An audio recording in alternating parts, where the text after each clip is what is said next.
Good morning and welcome to Wellington International. It is week 7 of the Winter Equestrian Festival, Lugano Diamonds Week, a 5-star week of jumping.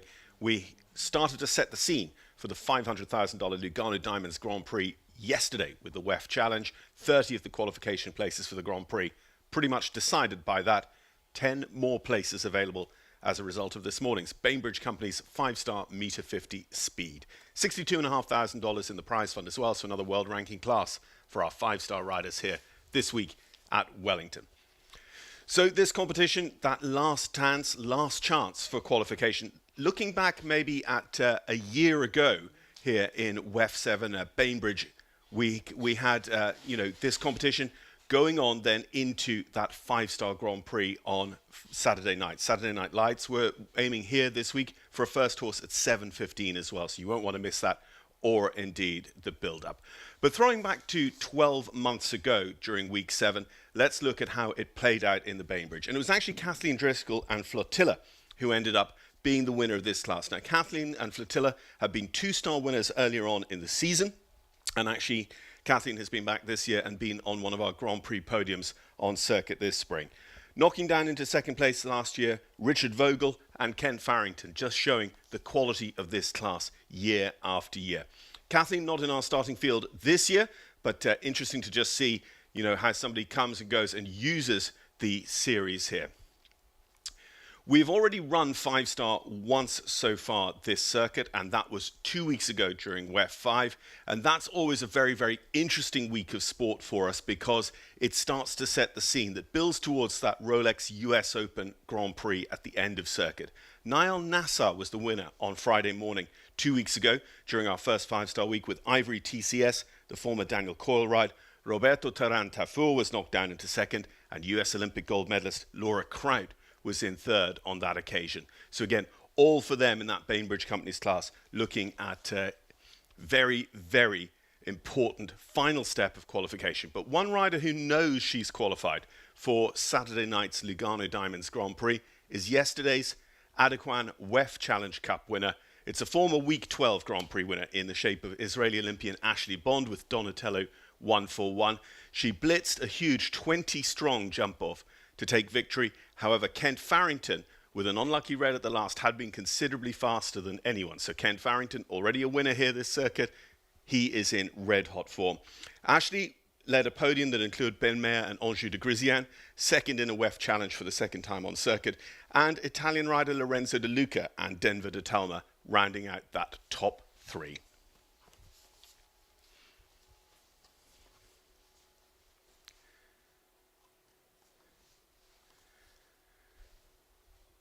So week 7 here at Wellington International Winter Equestrian Festival is Lugano Diamonds Week. Lugano are a proud sponsor of the 2025 Winter Equestrian Festival. They're passionate supporters of the equestrian community, and Lugano have created a collection of equestrian-inspired wearable works of art. Here on venue, you can visit the Lugano Lounge, located in the International Club, or for more information, visit luganodiamonds.com wherever you are in the world. Our class sponsor this morning is the Bainbridge Companies. Bainbridge, one of the nation's premier owners, developers, builders and managers of multifamily real estate. They have offices in Wellington here in Florida, Orlando, Tampa, Washington, D.C., Charlotte, North Carolina, Raleigh, North Carolina, Atlanta, Georgia, Dallas and Austin, Texas. Presenting our live stream is Dodd Technologies. Dodd are an industry leader in creative design and technical support services for sports, entertainment, corporate and special events. Find out more online at doddtechnologies.com. And USEF, a presenting sponsor of our live stream, through the support of US Equestrian Federation and the USEF network. So just moments away from the first of our starting field in our world-ranking Bainbridge Company's 5-star Table A speed, 1 round where faults and time will be the deciding factor. Meter 50 the specification for the track set by Anthony D'Ambrosio. And we have, coming forward, 55 looking for those final available places on the Grand Prix start list. And we see our first standing by there onto the Rolex Bridge of Wellington International. Well, very good morning. Let's go into our $62,500 Bainbridge Company's 5-star 150 this morning. 1 round of competition and sees us with 55 in the opening class. Is the second that qualifies as well for the Saturday Lugano Grand Prix 2. Over the course is designed by So Alex Matz, the young talent of the United States of America, Cashew CR for his mother Dee Dee Matz. Alex already a top 10 finisher in five-star Grand Prix action this year. That was 2 weeks ago during WEF 5. He will show us the way around this one-rounder here set by Anthony D'Ambrosio. It could be quite a fast class because he's really set up some long forward attacking lines that they can really go for here.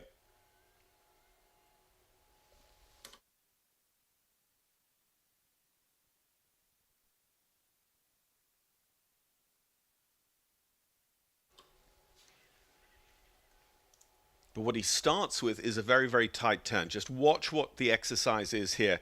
From the Buckeye, Nutrition just in front of the in-gate. Look how tight the designer asks them to turn back through the left shoulder over that vertical at number 2.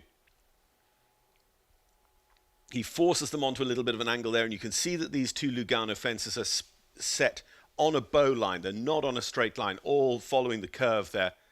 He's close in to the course designer's gazebo for that oxer, and now down the bottom of the ring by the special events pavilion for this double. Just stretches a little bit in there. Nicely out over that big square oxer. And here again, you've got to be very, very quick thinking about the turn back that you need to this next line. Setting up for the net jets. And here again, you're landing and pushing up through that right shoulder up to the plank. This is looking like a very good round here for Alex Matz to get us going. And looks, you know, quite like he's setting a decent pace as well. I think this could be quite competitive. Alex Matz did have that 4 faults. My apologies for not picking that up for you. 61.02 was the time taken, as I say. Good on the clock all the way around there for Alex Matz.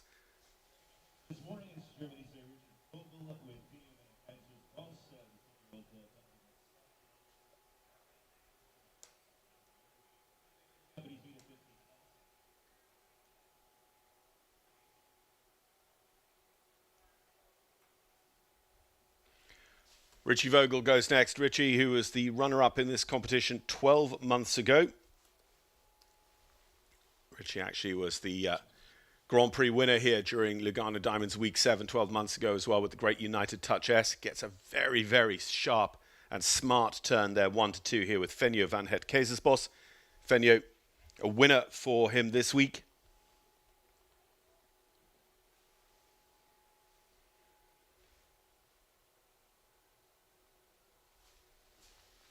Taking victory, actually, if memory serves, it was in the Bainbridge Company's competition on day 1 of the show. Richard,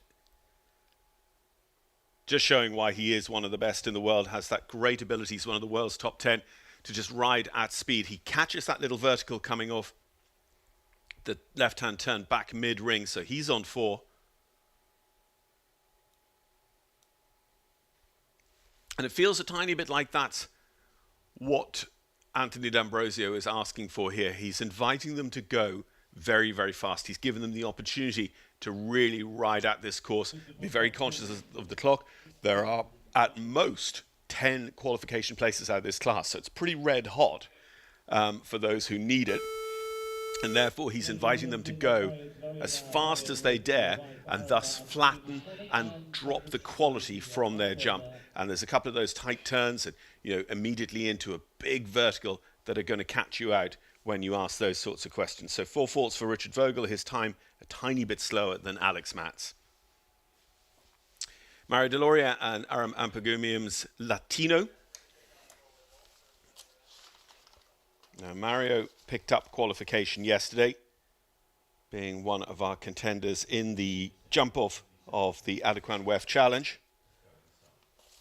So Mario is here with Latino.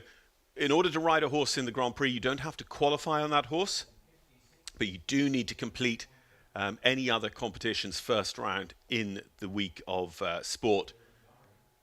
So Mario, qualified as a rider here, would be just doing one of several things. He'd be increasing his horse choice for the Grand Prix. He probably already has very clearly in his mind which horse he wishes to ride, but also then, for the rest of his string, using a class like this to increase a horse's experience, to step up a horse a little bit. So again, we're still waiting for our first clear round. Mario with the none of these turns are long, short left-hand turn down in front of the corner of the International Club, takes out the first part of the double in the corner of the ring.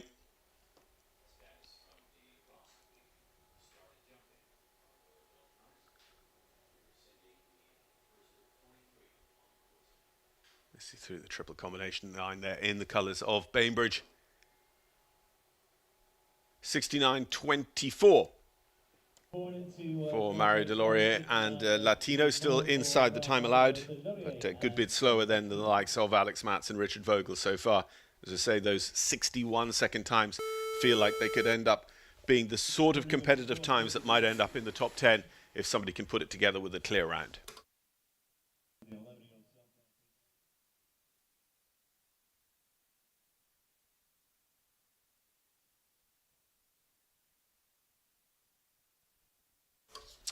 Well, with just the one down yesterday, we think Rodrigo Pessoa is qualified for Saturday night. So that was with Major Tom yesterday in the Adequan WEF Challenge. Rodrigo here rides Este de Mogre.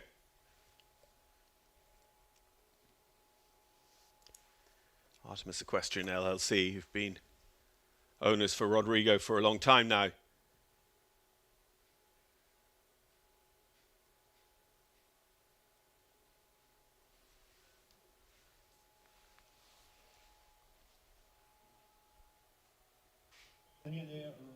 And again, just a touch, it feels like he's just going in, getting this horse's toes wet. Bit of experience in the ring for whatever else he has planned for this week, or indeed for rest of circuit there with Este de Mogre. So, electing to retire. And we go from one Olympic legend to another. Laura Kraut comes forward. Laura... Actually... Rodrigo just taking the courtesy jump up at the top of the ring as well. We'll go back over to Laura. Laura with St. Braves Farms LLC's Très Bien. Member of the Paris silver medal winning team, Tokyo silver medal. Previously world and Olympic team gold for the USA as well.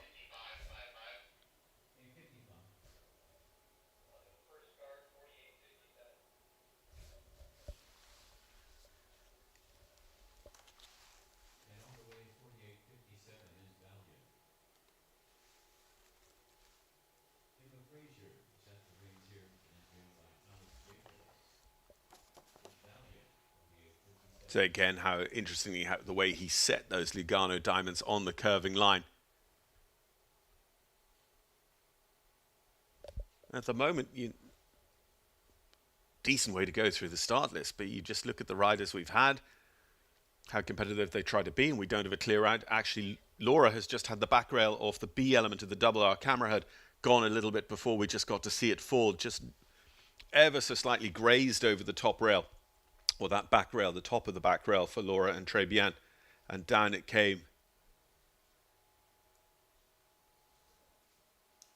And with those two boys, Alex Matz and Richard Vogel, being home in 61 seconds with their 4 faults as well. Richie, from memory as well, could do with qualification out of this class. I do believe he had 2 down yesterday and therefore was outside the qualification zone. Yeah, that was the case, and that was with Fenyo. So Richie Vogel will be hoping that his fast 4 faults is valuable enough today. Laura Kraut and Très Bien, in the meantime, are the first to pick up time faults, 72.69, so just tripping over the time of 72, and with the rail down, as we saw over in front of the Special Events Pavilion. So 5 for Laura Kraut, puts her on the back foot versus those 3 riders so far on 4, but nobody yet on the total of 0. Elise Oken, a career World Winter Equestrian Festival Grand Prix winner. Elise with High Hopes Farms Bonhomme Richard.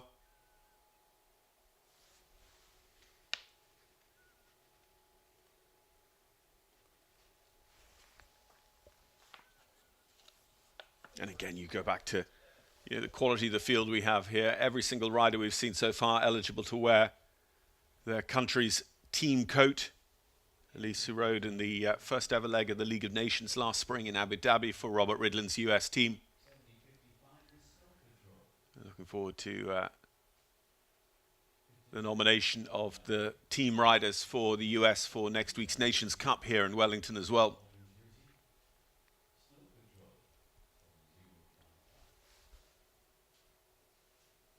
And Bonhomme Richard just looking a little bit up on his toes this morning. It is cold this morning. It's colder maybe than the horses are necessarily used to.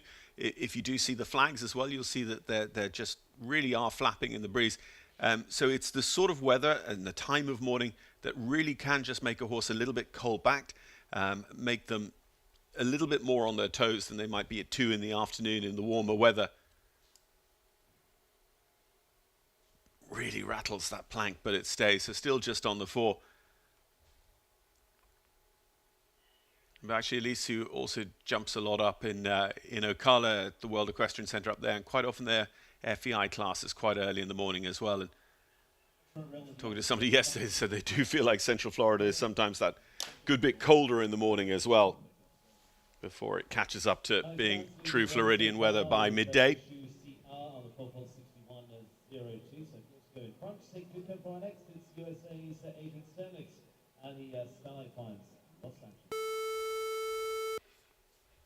And we see Adrian in her US team coat there in her bio photo. Also a WEF Grand Prix winner. Adrian was part of the US team at the World Championships that won gold in Tryon, North Carolina. Los Angeles de l'Essence is her ride. Did look like she maybe just dropped her whip over by the course designer's booth, deciding that she wasn't actually going to carry it for the round. And again, Los Angeles de l'Essence looking very, very fresh, full of themselves this morning.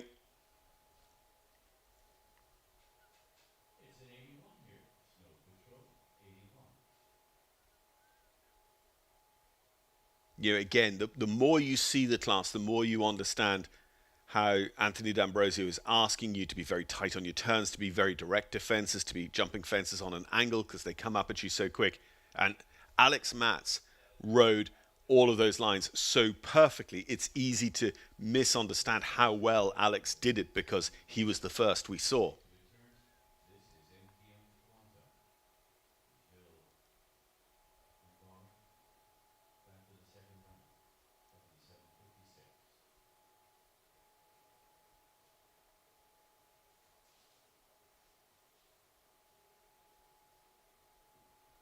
Not as fast as the two boys at the beginning of the draw, but it is their first clear round. 69.07. Adrian Sternlich goes into the lead.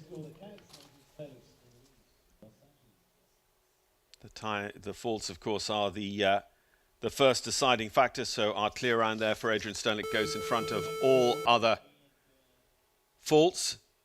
And then to get in front of her, you need to be clear and faster.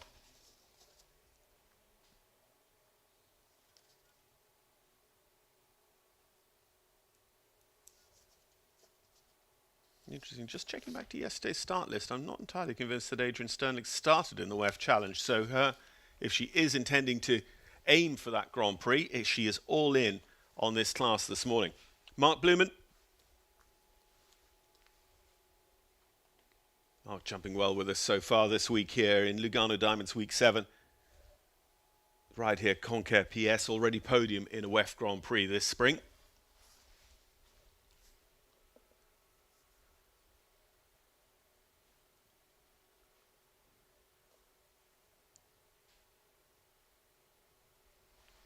You just see this horse again, just fussing with the outline every so often. When Mark comes in, steps in and just asks for the little bit of adjustment, the horse just shakes through the body and says, do I really have to listen to you? So they're carrying 8 faults. Back rail off the Oxer at the bottom of the ring and that vertical just a few moments ago down.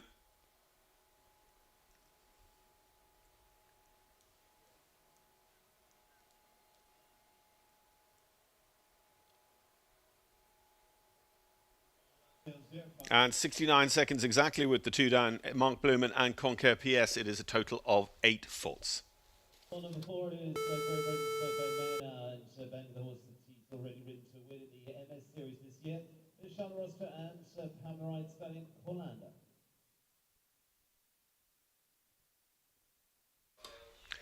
Three-time Olympic gold medalist Ben Mayer. His ride this morning, Corlander, class winner during WEF 4 3 weeks ago, riding for Charlotte Roster and Pamela Wright. Ben, of course, one of those career winners of the Rolex Series finale WEF 12 Grand Prix, which this year will be the US Open of show jumping as well. Ben safely concluded his qualification campaign with a runner-up spot to Ashley Bond yesterday in the Adequan WEF Challenge with Anjou de Grisien.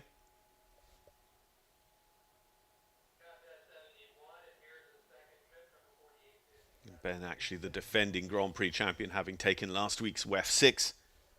Another very good horse in Ginger Blue. Got a great string of horses at the moment.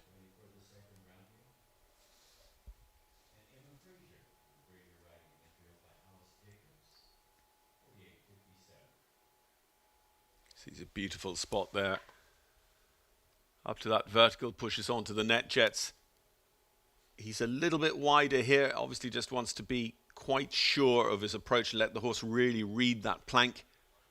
We saw maybe Alex Matz and Richie Vogel be that little bit more direct up there. He's had the A element of the Bainbridge triple combination line down, so it's 4 faults here for Corlander. It's 8 faults for Corlander with the Mars equestrian down as well. Down in the final run, it is 8 faults in 62.78. Very good time, but it is 2 down, 8 faults for Ben Mayer. Yes, we hear Stephen Wilder remark a very good time, 62.78 on the clock, with Alex Matz and Richard Vogel both managing the course in 61 seconds.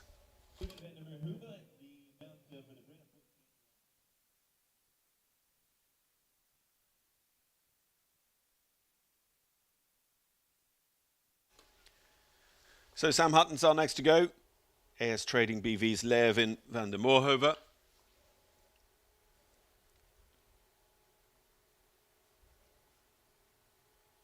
AS Trading, the name of Abdel Said's operation, the Belgian Nations Cup rider. Abdel riding across in the Middle East at the moment, but Sam here with the North American AS Trading horses. And a real familiar face here at WEF with those horses year after year, spring after spring.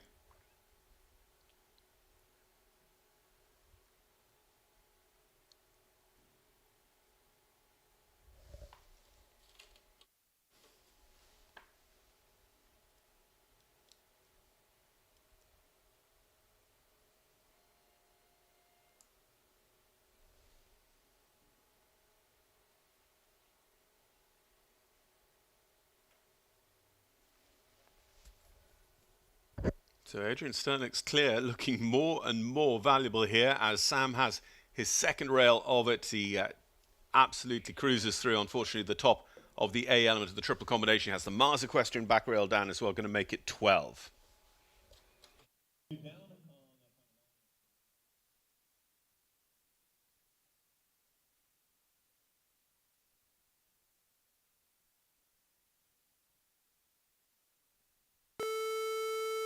Canadian Olympian Erin Ballard now, and Erin riding a horse owned by Sydney Levy this time. And this the gelding by Otto Angelo is Hero for Erin Ballard. Leading score is Adrian Sternick on 69.07. Another Olympian in our starting field, Erin Ballard. Erin with Sydney Levy's Hero takes on the challenge now. Still just that one clear round. Beatable on time, you would suggest, 69.07.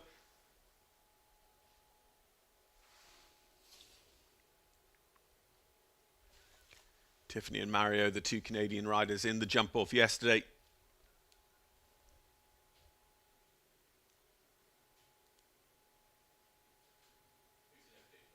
Erin herself with this horse Hero didn't quite have a score that's going to put them within touching distance of qualification, as the shuffle will come in based on today's results, based on people deciding not to declare for the Grand Prix. Qualification will go down through the starting list or the results list of the WEF. So Erin's now under a lot of pressure. As I say, her score yesterday, It's going to leave her a long way from qualification out of that class. She really needed a fast 4 here, and unfortunately it's just a second rail down now, moments ago at the vertical. And on 8 faults, the only way to qualify out of this class is to be in the top 10. It's not the best 10 not qualified. The qualifiers can only come from the top 10. If any rider inside that top 10 is already qualified, then we go back and we take another one from the WEF Challenge, the more difficult class, the meter 55 jump off. So it is 10 at most that come from this class. And with 3 down, 12 fourths, Erin Ballard and Hero, I'm afraid, on looking unlikely to make it through as qualifiers for this weekend's Grand Prix. We shall see, though. It does also depend on whether, every athlete who is qualified chooses to take up their place. If they do not do so, again, we go back to the results of the WEF and move down step by step.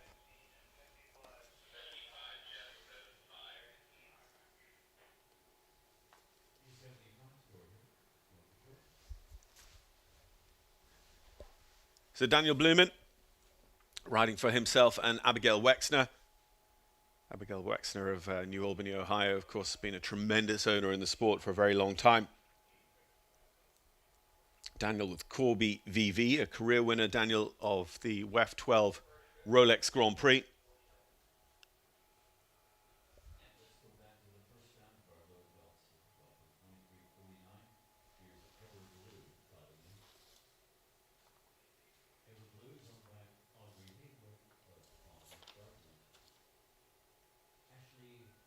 Daniel and Gemma yesterday just a single rail down, and we did reckon that every single 4-faulter was going to find their way through as a qualifier to the Lugano Diamonds Grand Prix. So Daniel under a lot less pressure, for example, than Erin Ballard moments ago. And still, it's a situation where we're leaving Erin Ballard as our only, Adrian Sternlicht as our only clear round. Interesting there, if you saw it, that Daniel Blumen was a good bit wider than the majority of tracks. We could just see the horse's footprints in the surface from where most people had gone on their roll back to that vertical. But that is a vertical that has gone quite frequently in this class. Been really interesting to see, the wide spread of rails we've had in this first part of the draw.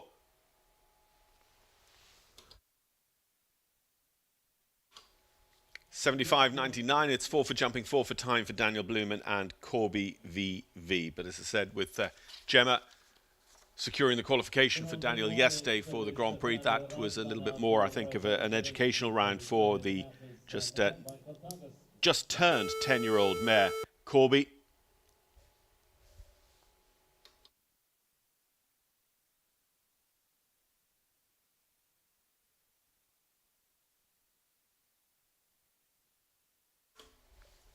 A winner of the Dodd Technologies competition the other day, the current leader of the Hermes Meter 40 Championship Jumper Series, and top 3 on the Leading International Rider bonus sponsored by Michael and Wendy Smith. That's a great bonus this year. It's $25,000 cash going to the Leading International Rider of Circuit after week 12.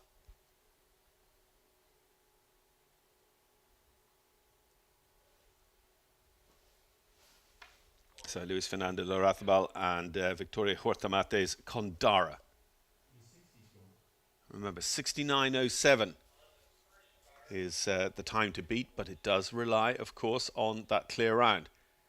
Lewis yesterday in the Adequan WEF Challenge with Baroness had 3 down, 12 faults, and therefore this is an important round of jumping to try and get Lewis through to Saturday Night Lights and the Lugano Diamonds $500,000 Grand Prix. And the Week 7 and Week 9 Grand Prix have both had their prize money increased to $500,000, with now the Rolex WEF 12 US Open Grand Prix going up to $750,000 this season.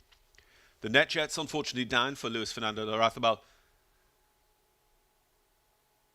The NetJets landing actually just in front of our broadcast booth here, the new innovation, a new hospitality space this year, where the old Derby Bank was for a very, very long time, on the corner of the International Ring.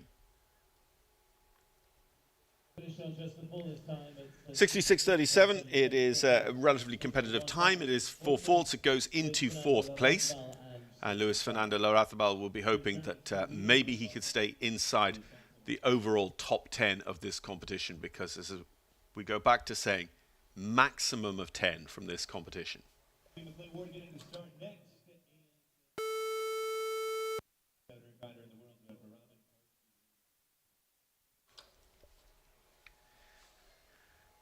So another of our world's top 10, McLean Ward.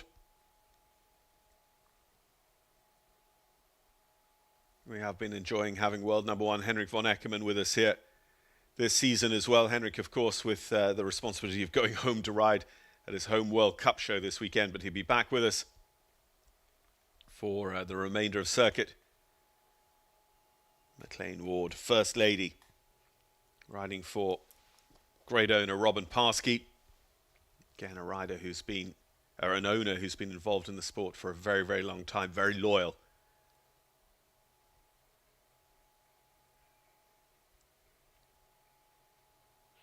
First Lady just jinks a little bit across that Lugano vertical, but you just see the focus and the attention and the willingness.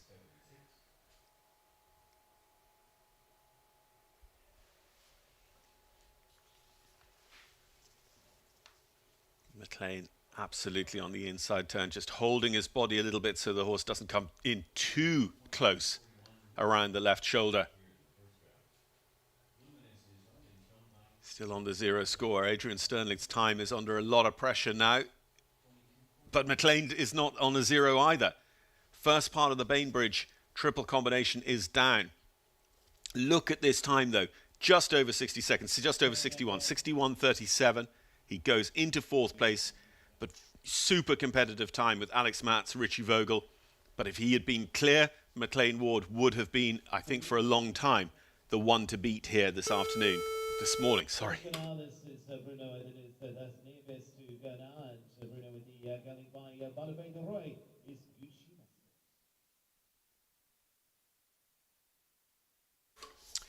McLean, though, not under pressure because he was a jump-off contender yesterday. Thus, he is qualified for the Grand Prix.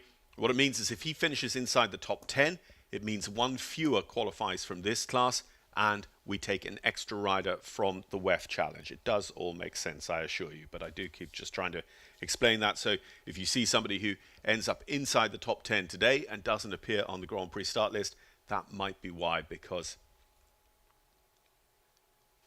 we don't move the qualification down in this result. Bruno Diniz Neves and Gucci Mustard.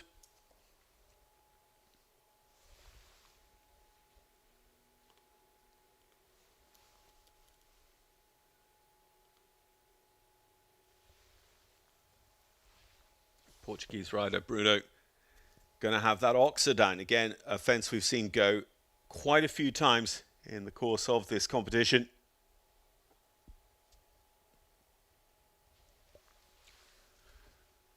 Bruno das Neves actually last with us 2 weeks ago during WEF 5, riding in the 2-star tour that week. So stepping up Gucci Mustard here as the season develops. Just gets a tiny bit of an uncomfortable jump there over the net jet, so the horse actually just kind of unfolds over that back rail and boots it out.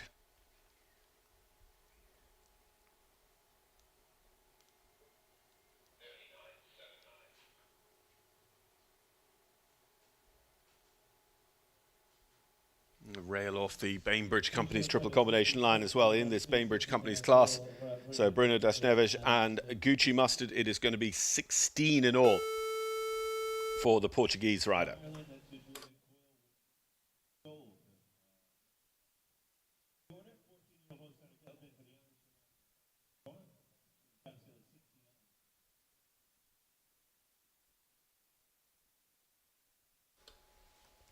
A US-based for a long time, Jordan Coyle comes to us now. Jordan actually was our first 5-star rider in the ring this week. That was in the Bainbridge Company's competition on Wednesday morning. Jordan and 4 gold just a little bit sticky over the first two. Again, a clear. Looks like it'll be super valuable anyway, but Jordan just really wants to get 4 gold up into gear. He's got that a little bit more now. Gets the reaction as he sits up and balances for this oxer, but not enough. front rail for him, as it has been for so many.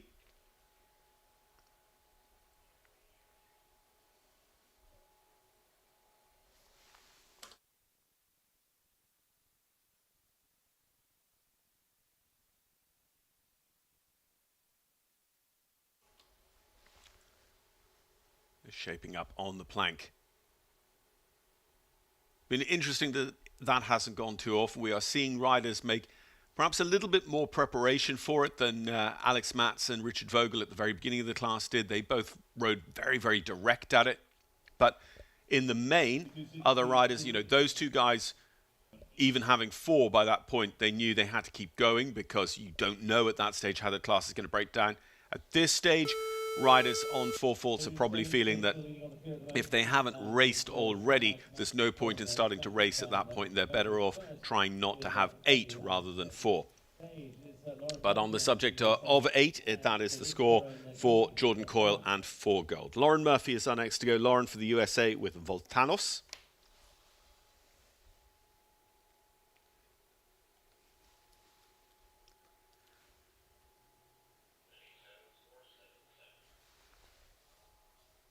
Lauren and Voltanos actually contested the 2-star week during WEF 4 and were 3rd in that 2-star Grand Prix. So again, a little bit of a step up this week, taking on the 5-star Tour, having rested the horse from international competition last week.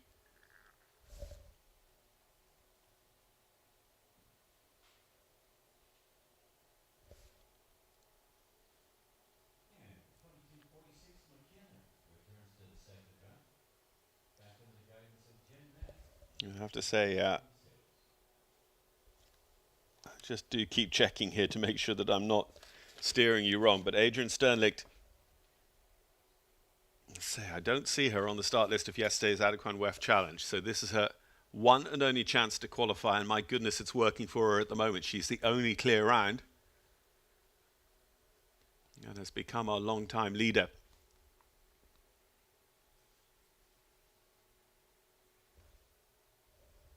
Lauren Murphy, Voltanos, just carrying the 4 from the bottom of the ring, the A element of the double, the red, black and white.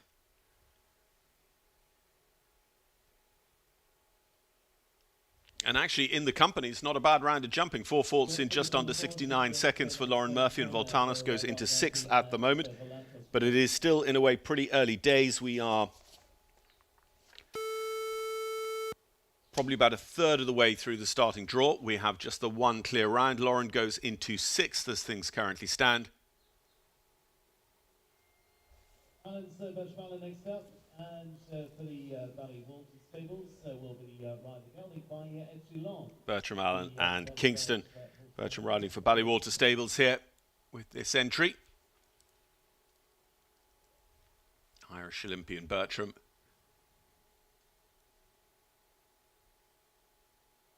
Been many, many times a 5-star Grand Prix winner, not least the Grand Prix of Dublin.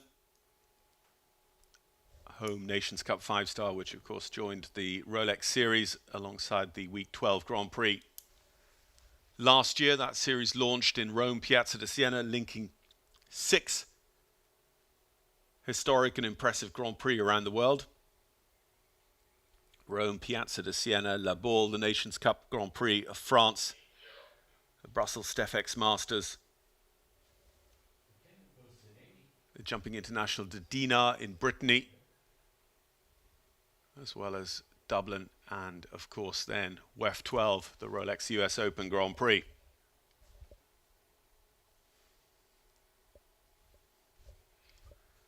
Bertram and Kingston still on the 0 score. Bertram, interestingly, he's kind of approached this a little bit like it was the first round of a Grand Prix. He has taken the idea that it's a speed class out of his mind and just come to deliver the clear, albeit at the cost of time penalties. 74.33 is going to be 3 for time. That'll put Bertram into 2nd place, and of course, being out of step with those table A faults, of course, which go 0, 4, 8 for the poles down. The 3 faults will sit there interleaved for a long time, and until we get any other clears, it's going to sit in 2nd.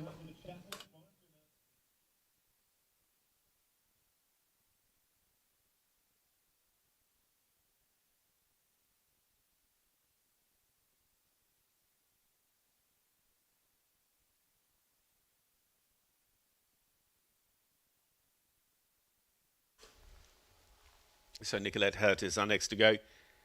Nicolette and her string contested the 5-star 2 weeks ago here during WEF 5. Chatwood Farms LLC, the ownership of this German-bred mare.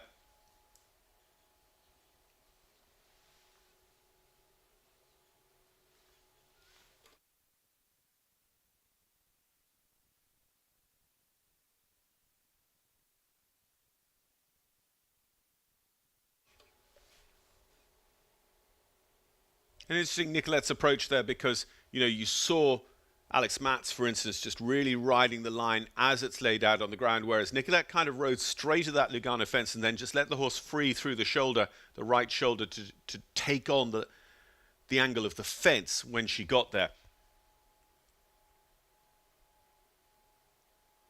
One of the places where you've actually got the most time, you come away from the Lugano over to that black, gold and white Oxer, and yet they're consistently having the front rail off and also consistently having that vertical after the line at the bottom of the arena down through that long left-hand turn.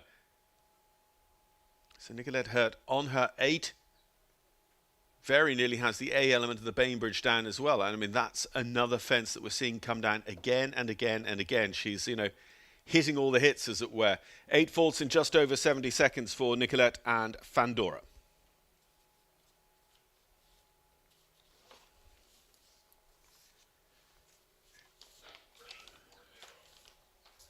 Now that's now with another winning combination with the Grand Prix win here in Wellington as well. It's the against Stables mare Ivory, 20th of the order of the 55. So Niall Nassar is our next to go, the Egyptian Olympian Niall with Ivory TCS. Niall and Ivory were the winners of this competition, the Bainbridge Meter 50, on Friday morning 2 weeks ago during WEF 5. Niall also picked up his first Winter Equestrian Festival Grand Prix win this season with ESI Ali at the very beginning of circuit.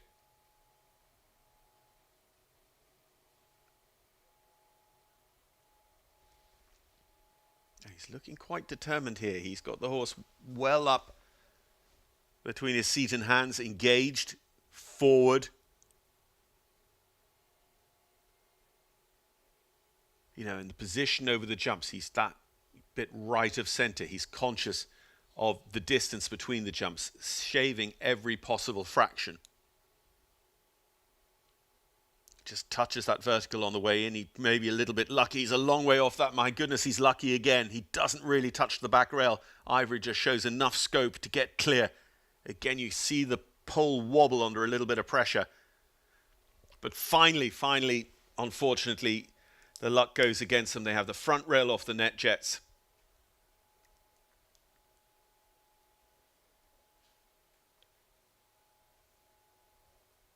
Remember, Bertram Allen has slightly queered everyone else's pitch by jumping clear with 3 for time.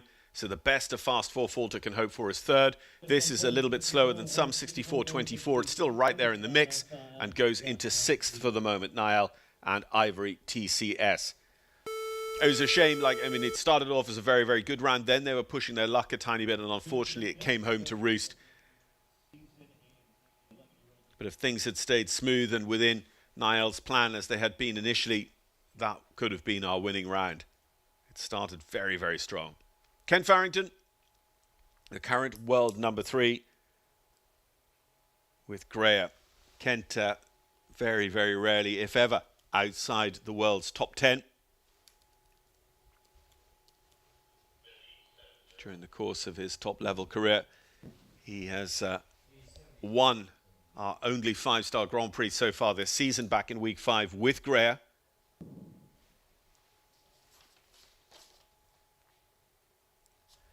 And Kent comfortably qualified through the Adequan WEF Challenge Cup yesterday, being one of our early clears in the first round, getting himself into the jump-off, and with 30 places available and 20 in the jump-off, we know that all the zeros for sure picked up their ticket. Kent and Greer, though, on an early 4 here today. This,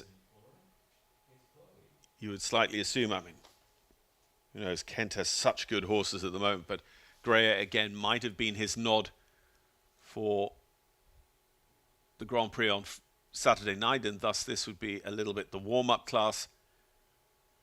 And then again, you don't know whether Kent might be. I mean, he's a super. He is an athlete. He's got a determined, competitive mind. But you know, when he looks at the training of the horse, the preparation of the horse, would he say it's okay to have a rail today if it turns into a win tomorrow night? So Greer and Ken Farrington in the ring, jumping a decent track here. It's meter 50 today, set by our Grand Prix designer, Anthony D'Ambrosio. Show jumping Hall of Famer, Anthony. 71.91 the time taken against that 72 seconds time allowed. So it is just the 4 counting against our 5-star Grand Prix winning pair, Ken Farrington and Greer. With Los Angeles in the 10th on 69. Second, Alex Matson third with the fastest 4. Now it's Sabrina Gabriel, the Madison Shadow, and the Gelding Top.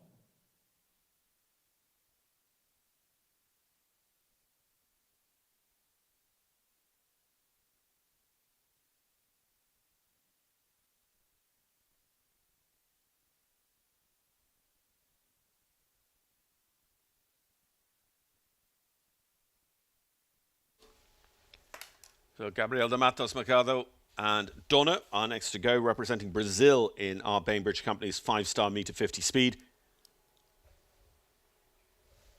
Gabriel de Matos proving a handy competitor against the clock in earlier classes this week, particularly with a couple of horses in the 2-star tour. Unfortunately, it is a very, very early 8 faults for the pair, having licked the front rail off the Buckeye first and also the Lugano. Now the front rail off that Oxer that's gone so frequently. So 12 faults.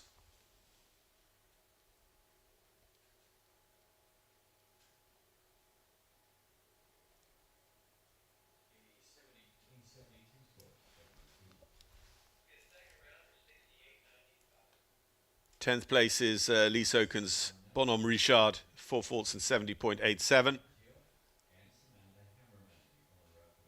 And remember, it is a maximum of 10 who qualify out of this class. So only the top 10 in the results are eligible for qualification. If anyone inside that top 10 already has their ticket based on the WEF Challenge, then we don't move qualification down in this class. We move qualification down in the WEF Challenge, the more difficult class. So 10 at the very most will qualify from this class, and you need to be on a relatively fast 4 faults now to have any chance of coming through. So Gabriel de Matos is 12 faults, unfortunately ruling them out of a ticket based on their result in this Bainbridge Company's class. Vanessa Hood with Take 2 LLC's Burlington Riverland is our next on course. Still, remember, only 1 clear inside the time and then 1 other clear round outside the time allowed. So picking up 3 for time. There are top 2 at the moment, Adrian Sternlicht and Bertram Allen.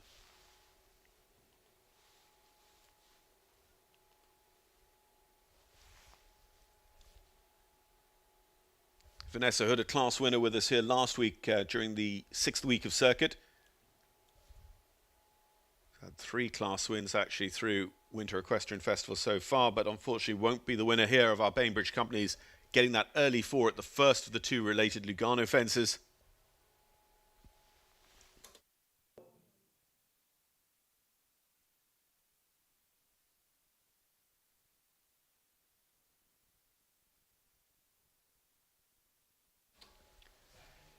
It was interesting yesterday in the Adequan WEF Challenge Cup. They had that distance down to the Lugano Diamonds double. And you could see riders really digging in and trying to execute a plan down to it because they knew they had to manage the distance.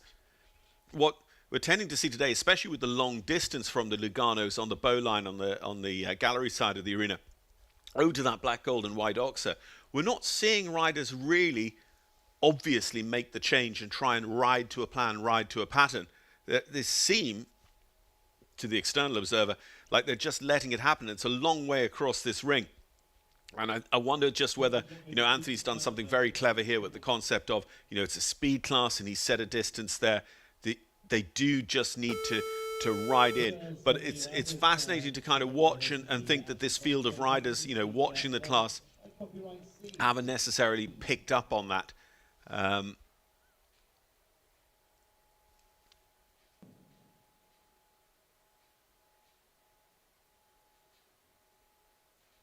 I don't know. There is, of course, always more going on under the surface than we can see as observers. Brittany Raflovitz and Semi F next to go for Israel. This is its first time in the ring this weekend in the 5-star, so a one-and-done chance of qualifying for the Lugano Diamonds Grand Prix. Brittany, who's had some very successful campaigns in trying, but once again, and it just Semi didn't really close up the position over the jump, and then has the vertical down as well. And that can sometimes happen. You know, Brittany's moved up her pace a tiny bit there, or a lot, thinking about how a quick 4 could still be valuable, but of course with the next fence down. But as can sometimes happen when a horse, a really careful horse, has a fence down, they can just be so upset with themselves they don't even really focus or concentrate on the next or the next couple. And other horses also, like when they have a rail, they kind of close down, they give up on the idea of jumping, and they don't make the quality of jump after that. So sometimes 4 faults is, for some horses, as good as 8 or 12, and quite often happening in the next 2 or 3 jumps. The last of the Mars Equestrian down as well, unfortunately, for Brittany Raflovitz and Semi, so it is 12 jumping faults overall.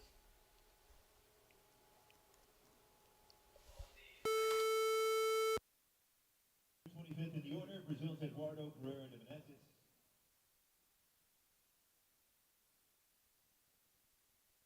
El Dorado,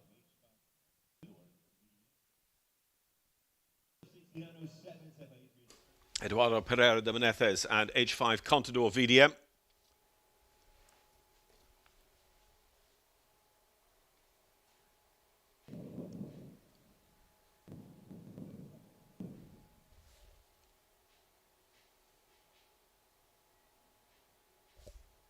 Eduardo already twice top 10 in Grand Prix action at the Winter Equestrian Festival this spring, and sets off very, very positively here in our Bainbridge Company's meter 51 rounder.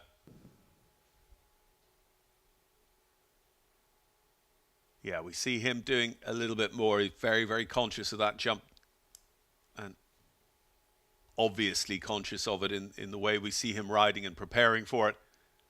But what he's also got here is he's got a very, very adaptable horse, a horse that's really listening to him. You can see them moving up and down through the gears. And as I'm saying that, perhaps, you know, the drawback there was that the horse was rushing a little bit. It wasn't quite coming back and listening to Eduardo as much as he'd like, and they end up having that vertical down.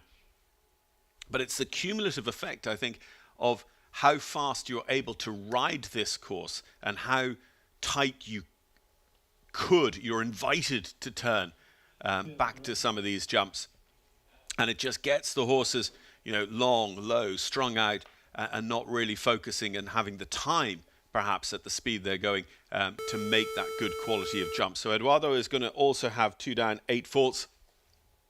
First round, Lily Kinnan and Lily riding for the Chancellor Farm of New York, and here with the stallion by Canaan is Opium van de Vuuhoven for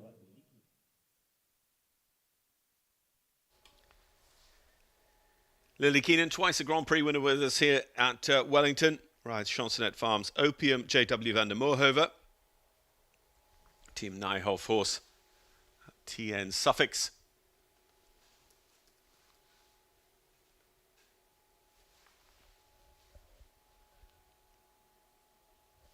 Lily was top 5 in Grand Prix action at the beginning of circuit this year.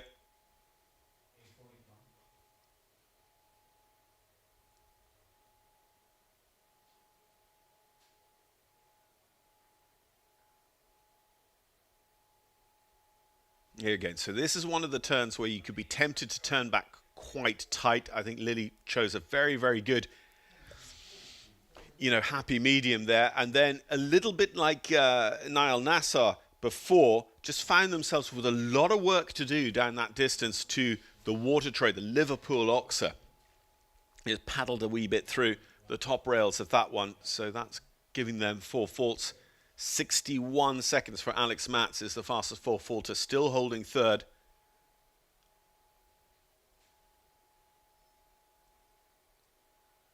And this isn't going to be too slow. Lily Keenan and Opium finish in 66.31 with their 4 faults and that goes into 7th thus far.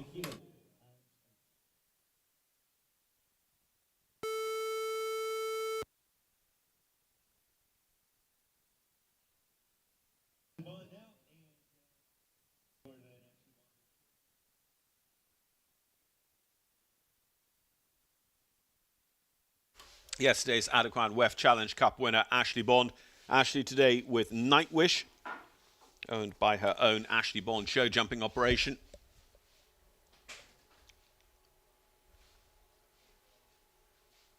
Ashley, a different horse, but kind of picking up where she left off yesterday. She's pacey.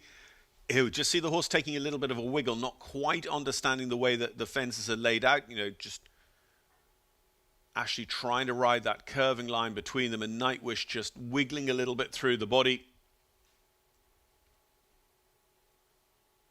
While they get to grips with the communication. Lovely spot there. You could see from about 3-4 strides out that Ashley had her eye on exactly where she wanted to be at that red oxer.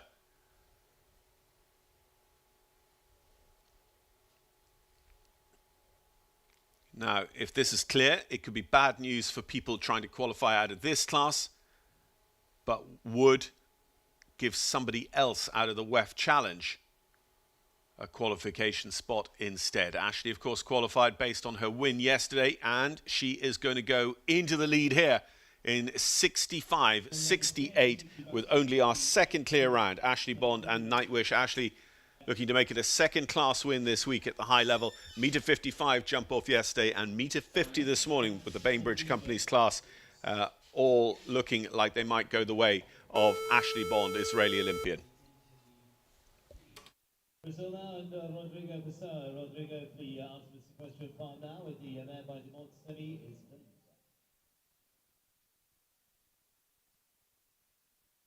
back to Rodrigo. It's a second ride for Rodrigo this morning in the Bainbridge Company's meter 50.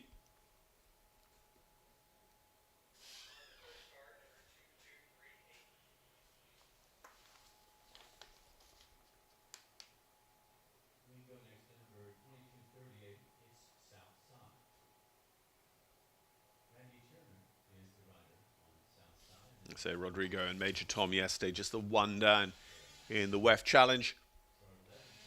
So whilst he'd have loved to have been part of the jump off, the score was good enough to punch his ticket for Saturday Night Lights and the Lugano Diamonds $500,000 Grand Prix. As we understand it, Major Tom is going to be his Grand Prix horse as well.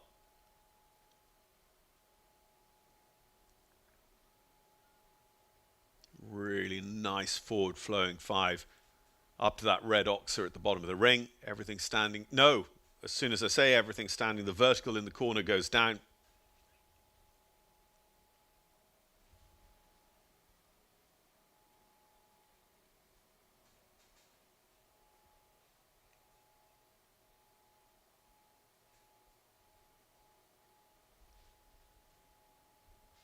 Just the one to go. A good time here. Look at this. 63 and some change. 63.53 for Rodrigo Pessoa. So that goes into 7th at the moment. Alex Matz, Richie Vogel, McLean Ward, Rodrigo are our fastest 4 falters.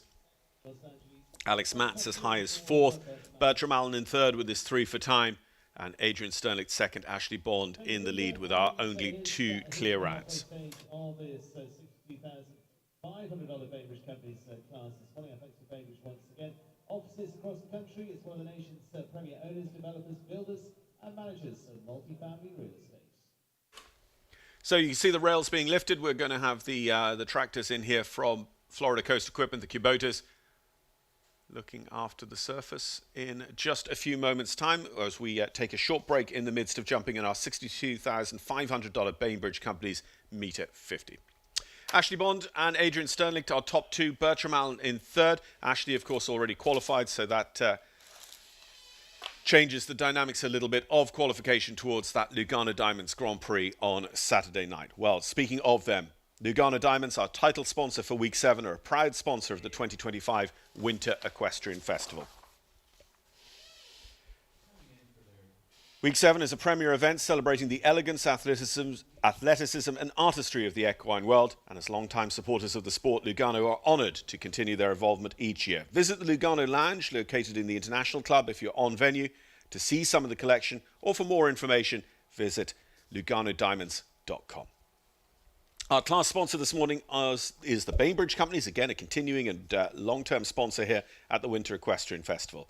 Bainbridge are one of the nation's premier owners, developers, builders and managers of multifamily real estate, with offices in Wellington here in Florida, also in Orlando, in Tampa, in Washington, D.C., in Charlotte and Raleigh, North Carolina, Atlanta, Georgia, and Dallas and Austin, Texas.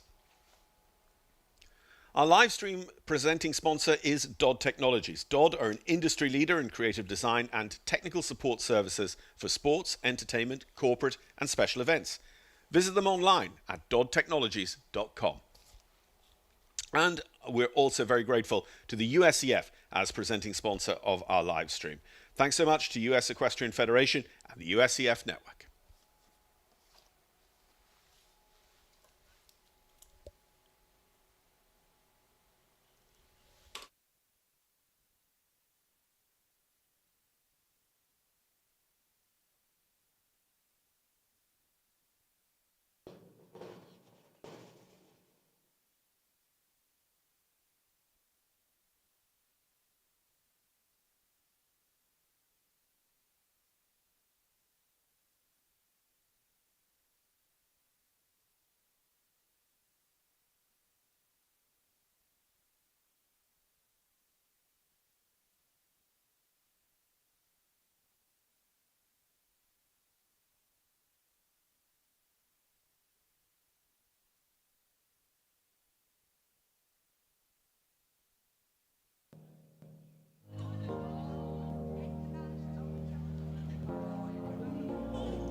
I believe in goals. I believe in dreams. I believe in passion. Your success doesn't depend on a calendar. Your success depends on the passion that's burning inside of you each and every single day. You should not need a calendar to switch to another number for you to get motivated. If you're waiting for that to better yourself, if you're waiting for that to inspire, to be passionate, to grow, then you are setting yourself up for absolute failure.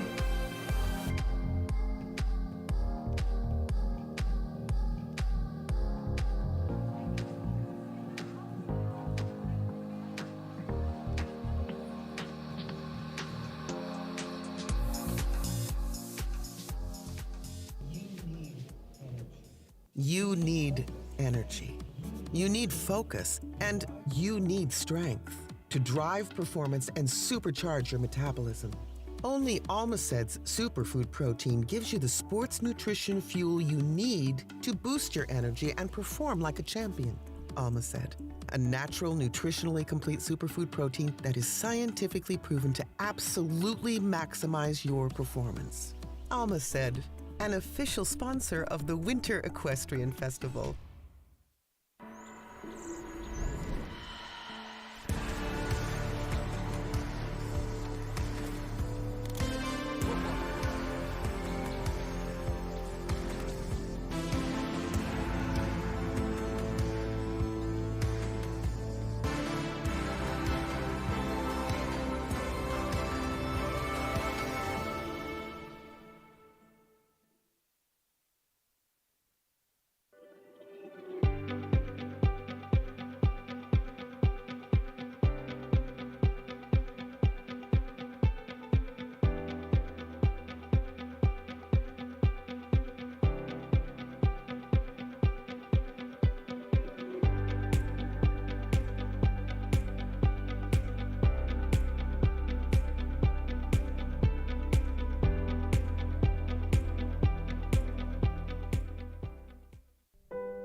Thanks so much. Thanks. This has been great. Changing the strategy makes a lot of sense. Doors. Keep an eye out for the invitation. Can't wait to see it. Bring us together.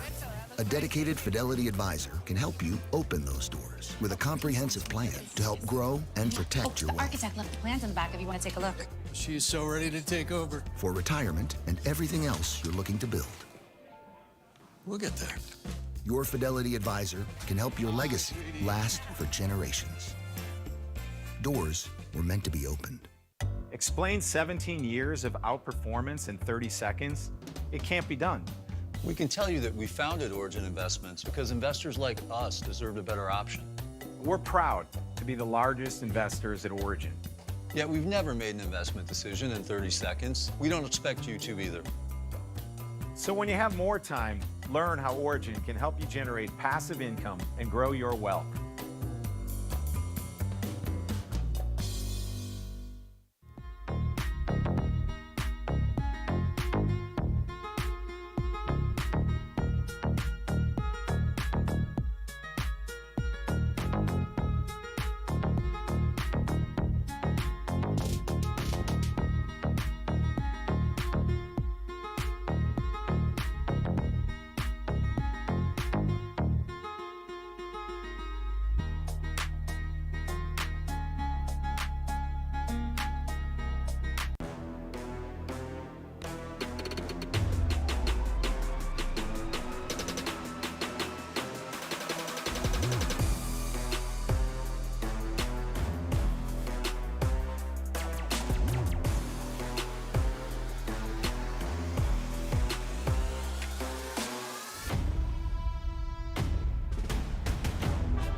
Giving back has been something that's always been incredibly important to me.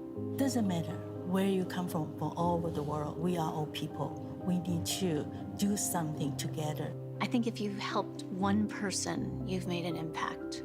This younger generation is what inspires me. I think an extraordinary life to me would be to take chances, to take risks. You can't make yourself be iconic. It just, you are. When I look at a painting and my heart starts beating, that's impact. Or a piece of jewelry, definitely.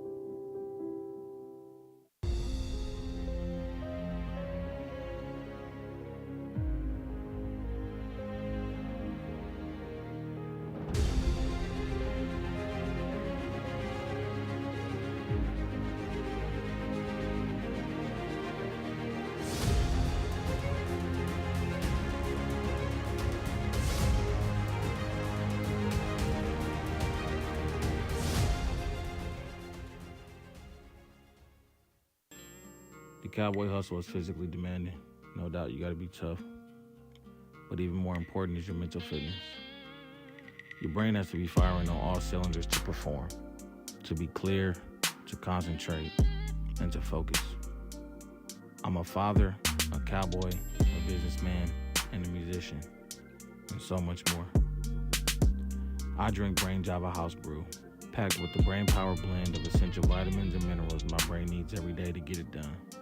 Low in natural sugar, low in calories, low in carbohydrates, and low in sodium. It's a great natural and healthy alternative to energy drinks. Brain Java. Be mindful, be present, turn on your brain.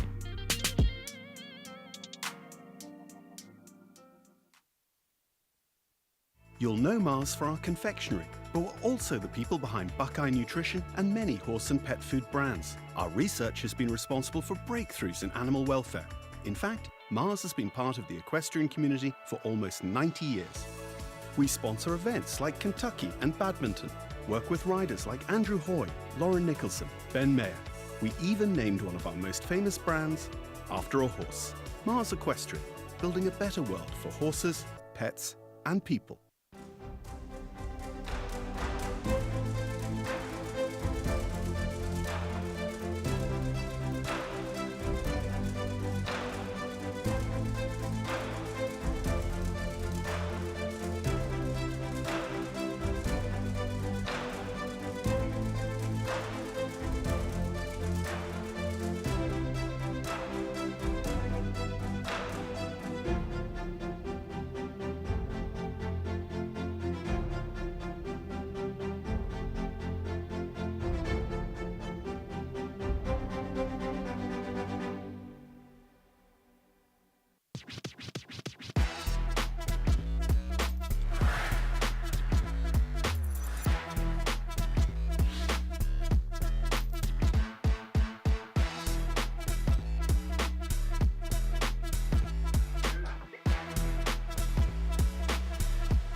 new look, more comfort, same feeling.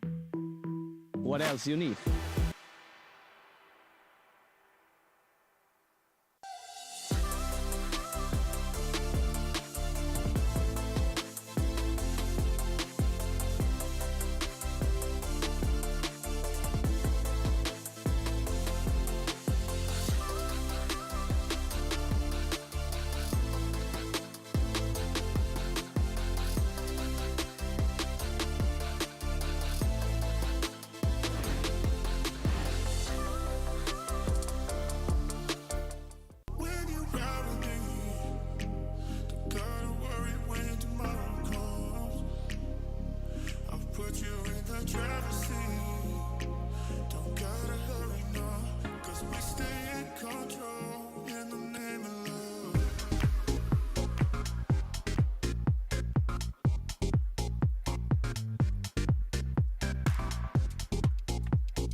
Welcome back to Wellington. If you are just joining us, we are midway through the $62,500 five-star Bainbridge Company's Meter 50 Classic.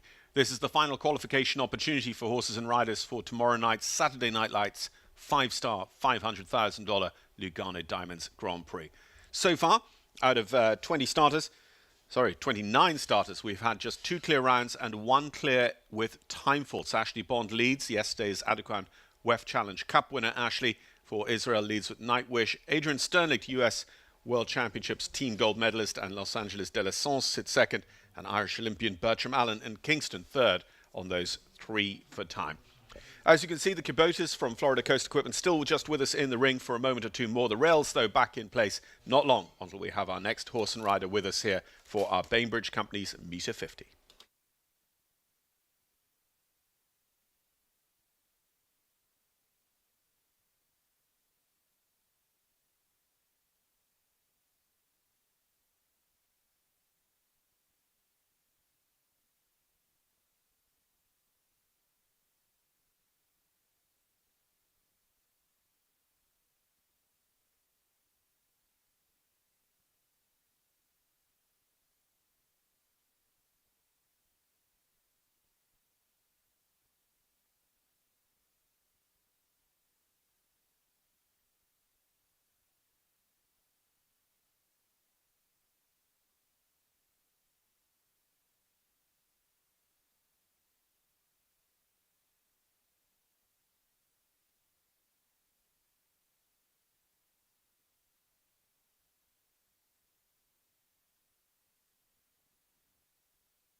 So the red and white striped pole onto the Rolex Bridge raises, and here comes our next contender to get our competition back underway in the Bainbridge Company's Meter 50 Classic.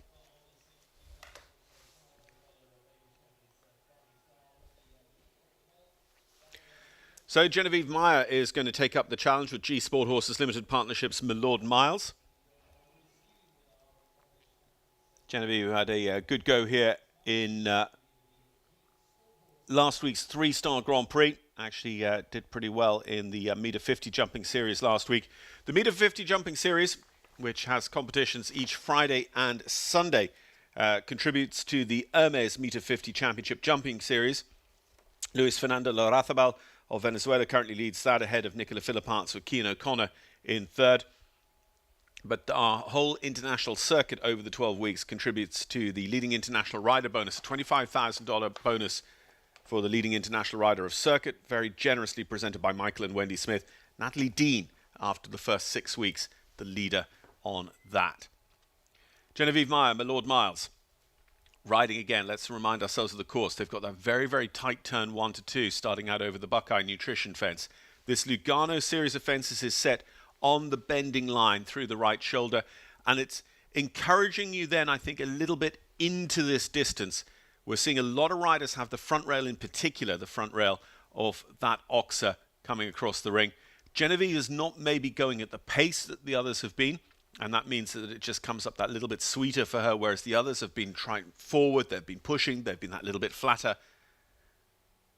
This is another place, this vertical, where we've seen a lot of fences down. We see my Lord Miles actually touch it in front and behind, but luckily it rolls back into place on both occasions.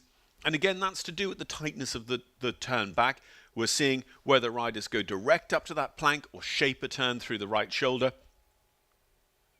And this A element, just going away from the in-gate of the Bainbridge Company's triple combination line, has been down a lot. The Mars Equestrian has been down a lot. Genevieve Meyer actually in her own company a wee bit, because we haven't seen too many have the final part of the triple combination down. She finishes with 4 for jumping and unfortunately 1 for time against that 72 seconds time allowed.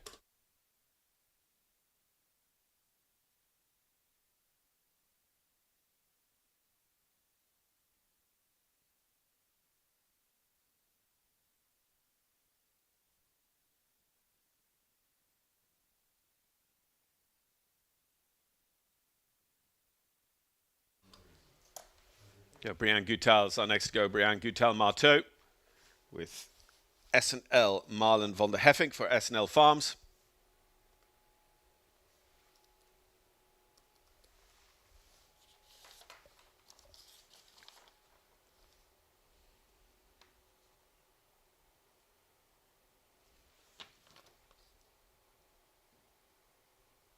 Mario Delorier, part of the jump-off in Adequan WEF Challenge Cup yesterday with another of the S&L Farms entries, Quattro van der Meer put over.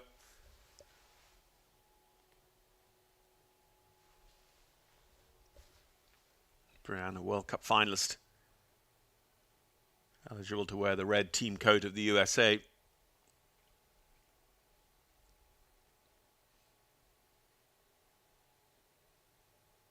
It's quite a nice... He just never really had the horse sort of engaged and back in her hand and in that shape with the power and the bounce of the jump. Having jumped out over the Oxer, then they just let that turn a tiny bit come to them. They have both parts of the stand. What I was going to say is the US look at the World Cup finals as a team appearance. You become eligible to wear the US team coat. And the contingent that go, because actually there's a lot of riders qualify from the North American League. I think it's 7 East Coast and 3 West Coast riders at a maximum eligible to go. And they go there as a team looked after by the US Equestrian Federation and Robert Ridland and his training structure. Brianne Goutal Marteau, S&L Marlon von der Heffink. It is 3 down, 12 jumping faults then for the US pair.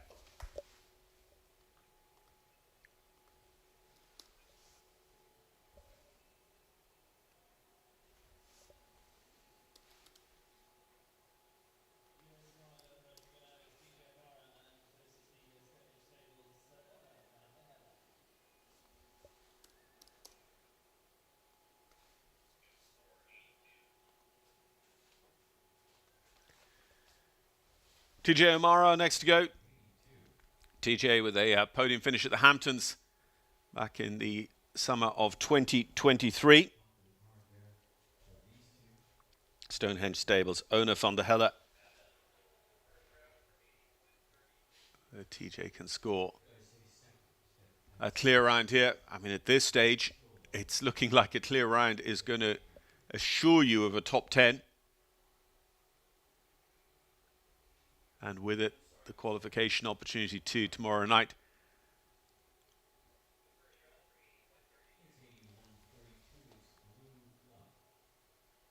It's been interesting as well how many horses have found, you know, that they're a good bit off that red Oxer at the end of the line.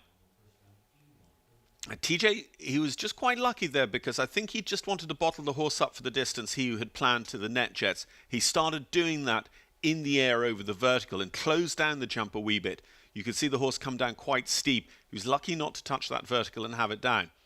63, 64 seconds on the clock at the moment. He's actually just going to take out the B element here, but I was just going to say that time could be so frustrating.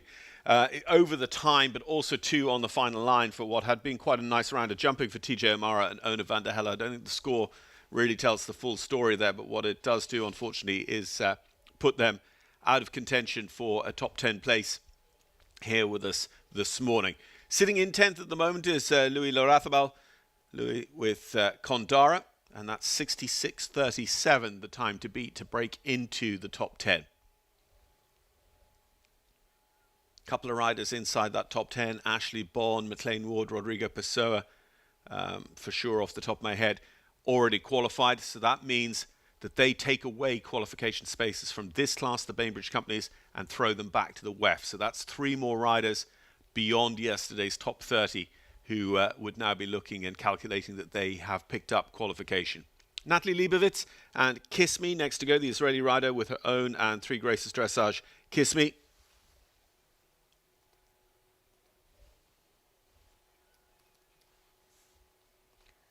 Natalie jumped with us on day 1 as well in the Dodd Technology. 2-star contender here. That was during the course of week 5.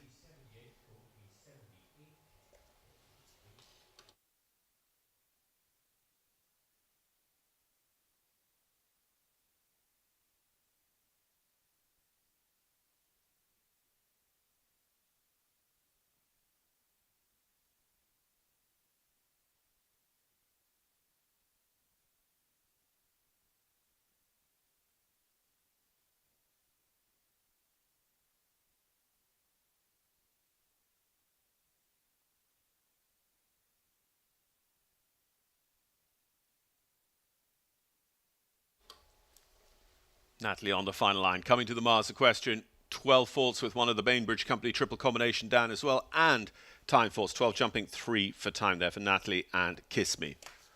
So with those who are not unfortunately going to make it into tomorrow night's, Saturday night's Lights Grand Prix, there are other competition opportunities, not least at this level with the Meter 50 Classic on Sunday here at the Winter Equestrian Festival as well for our 5-star riders. Arturo Parado Vallejo is our next to go. Arturo with Dave Bustillo's fellow Van Moerven. Remember, still just 2 clear rounds.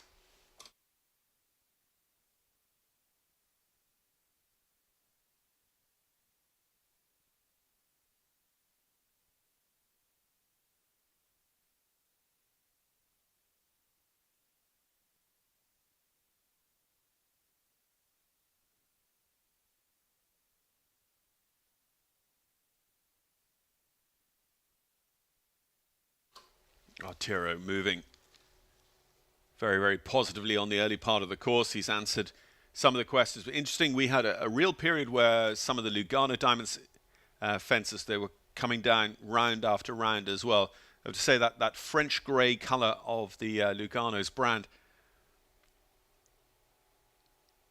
very, very pale blue grey, really does have an effect. We are constantly trying to evolve our understanding of how horses see and what horses see, but there is no doubt for anyone who has jumped them wherever they are in Lugano, incredible sponsors not just here at Wellington but across the nation, that those Lugano colours, they really, really do have an effect. They're just on a spectrum of being a little bit more difficult for the horses to read. Arturo Parado then, that is a nice clear round. We saw him be engaged, we saw him be competitive, and he goes into second place there with just our 3rd clear round. Arturo Parado, 67.76, 65.68 the leading time, but we have seen considerably faster. We've seen those 61 second times from Alex Matz, Richie Vogel, first 2 in the ring, and from McLean Ward.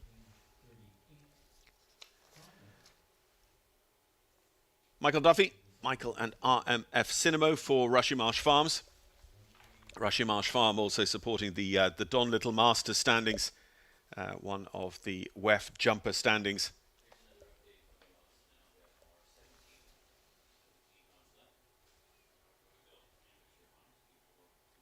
Yeah, just talking about the Lugano there a moment ago, and unfortunately RMF Cinemo finds the back rail of that Oxer and bears down quite heavily on it for 4 faults for Michael. Championship medalist for Ireland, the lovely mare Sinker. Michael has also been a 5-star Grand Prix winner on the Global Champion Circuit. And actually, that was a result on Miami Beach last spring that was coming for a while. He'd been knocking on the door with podium finish after podium finish over the preceding seasons. The real deal. Actually, you know, and again, we talk about some of the younger stars of the sport, like Michael, like Richie Vogel, Bertram Allen, in fact, as well. I mentioned in this, the Young Riders Academy, run in Europe with the support of Rolex, has actually identified at a young age a lot of these riders and then given them the leg up, not only in equestrian training, but also business training and media training to take their place as leading athletes for the future of the sport. So Michael Duffy and RMF Cinemo, unfortunately, it is going to be 8 faults for them.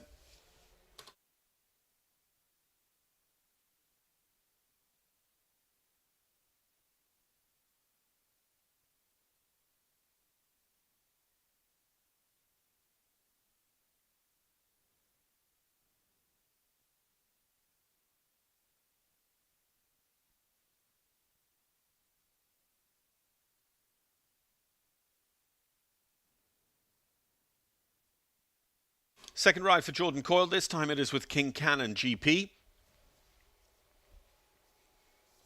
Jordan, when he came forward earlier on, as I said, Jordan was nearly our first 5-star rider in the ring. Back Wednesday morning, he had 2 down with his earlier horse in this class.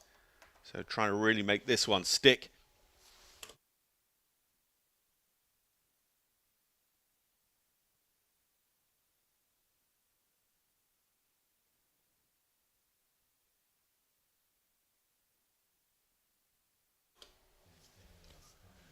Well, if everything stays standing, Jordan has as good a chance, or more of a chance, than any other rider, or a lot of riders in the class, to go into the lead, because he is a naturally very fast rider. He has picked up a lot of big class wins, especially where time is the deciding factor.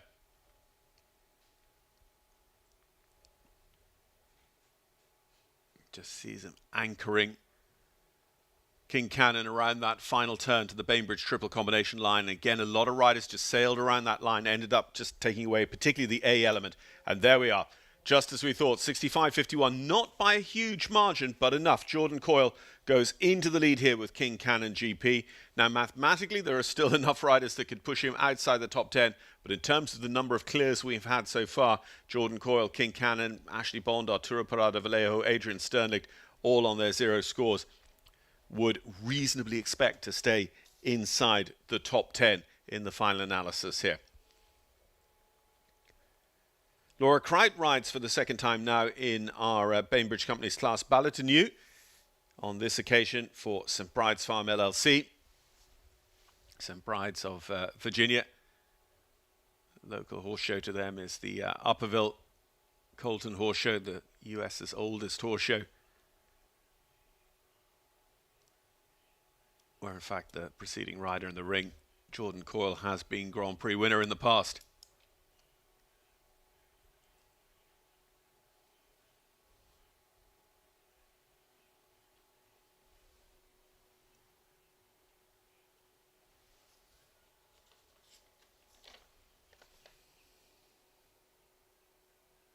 Laura's other ride, Bisquetta, part of our jump off here yesterday. She's also going to have the front rail off that Oxer that has been, haven't been keeping records, but just from my feeling, probably the most influential events on course. I'd say that number 5 has been on the floor more than anything else, and the front rail of it.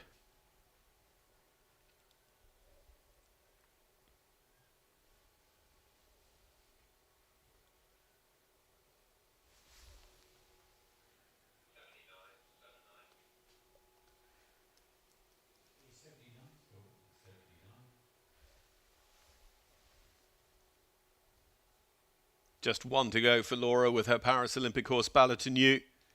Going to be inside the time, is she? No, just outside, 73.25. It will be 2 for time, in fact. 4 jumping, 2 for time for Laura. As we said, though, she qualified yesterday for the Lugano Diamonds. If Balaton is her choice of horse, I'm sure she maybe had Balaton in another class, but certainly has completed this class and therefore is eligible to be a ride for Laura in the Lugano Diamonds Grand Prix. So that's qualification done and dusted for Laura for two very good horses there, Bisquetta and Balaton for sure. And of course completed the course earlier on with Très Bien as well. Onslow de Roju for Emily Conter and Stefek Stables, the young Belgian talent who's a big part of our under-25 series. Not just quite cracked the top 5 of the Brain Juice under-25 Grand Prix series just yet, Emily Conter, but she has been right in the mix season after season since the Stefek squad started doing some of their horses over here for the spring. Of course, Stefan Conter of Stefek's in Wolvertum in Belgium,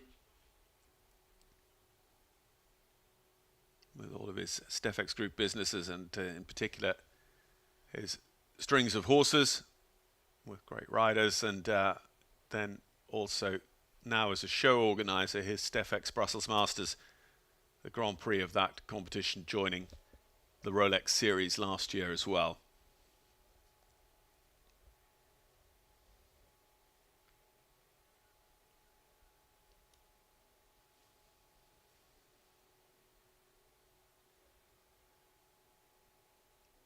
Just caught out at the end of the triple combination line, and it was just getting that little bit closer in, and just couldn't quite get clear behind over that third part, the last vertical. Emily Conter, Onslow de Roju.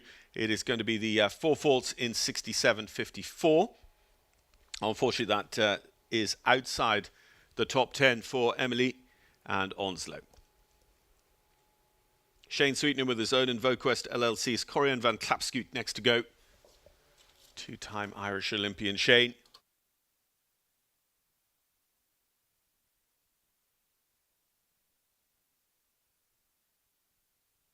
Shane, who jumped clear yesterday in the initial round in the Adequan WEF Challenge Cup, qualified for the jump off. He elected not to actually ride the jump off, keeping his powder dry.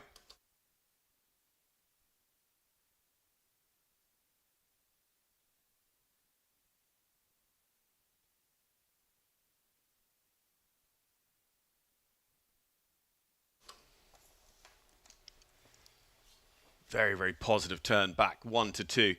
And it really does sort of set the scene. I think, you know, it lets the horses know the sort of competition they're in.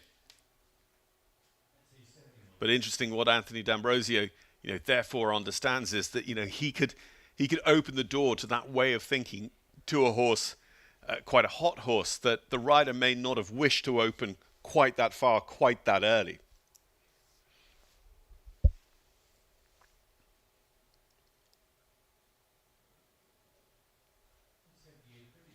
Well, still on the 0 score, and if he comes home at this sort of pace, this is going to be incredibly competitive for Shane.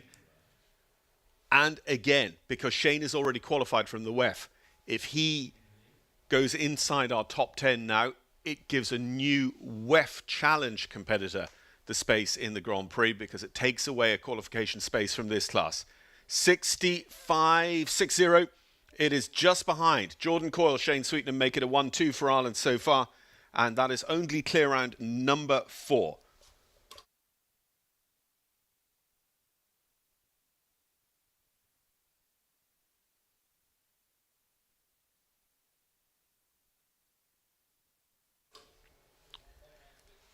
So Richard Vogel and Fenyo, class winners earlier this week, still sitting in 7th place with one of our fastest clear 4-faulters. Richie, world's top 10 rider with his own Viva Las Vegas.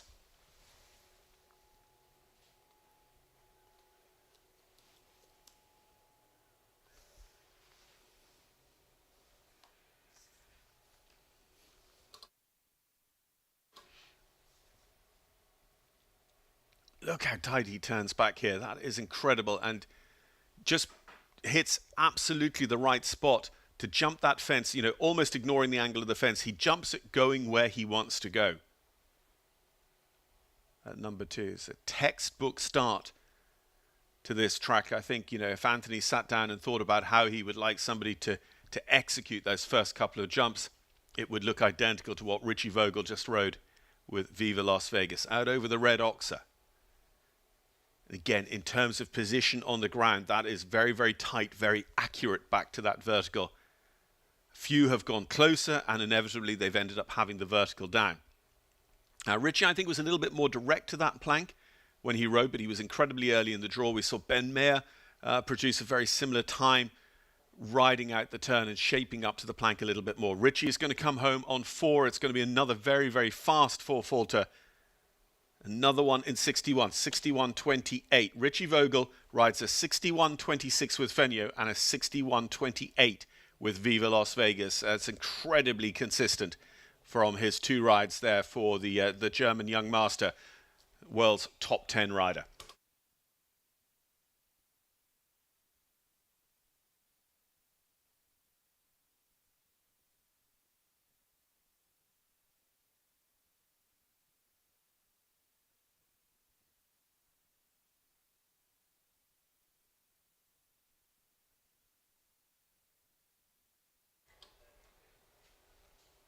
So Tiffany Foster, Canadian Olympian, and as we mentioned yesterday, nominated for the Canadian team for next week's Nations Cup action here in Wellington, Florida. Tiffany here with 5 roosters. Esther.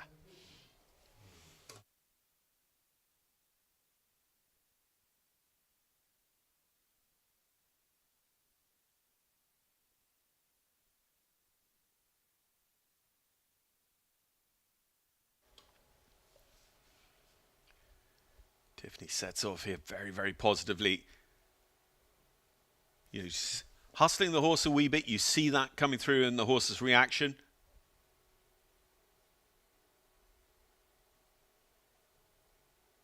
But I think everyone here would love their horse to go as smoothly as Richie Vogel's did a moment ago. So Tiffany picks up the rail out of the red and white double down at the bottom of the ring. Plenty with problems down there as well. A real spread of faults. We've had most of the fences on course down, including now that plank. I'm not sure it's gone before, but unfortunately it does go for Tiff as she turns back to the Bainbridge Company's triple combination line. Middle part of that down too.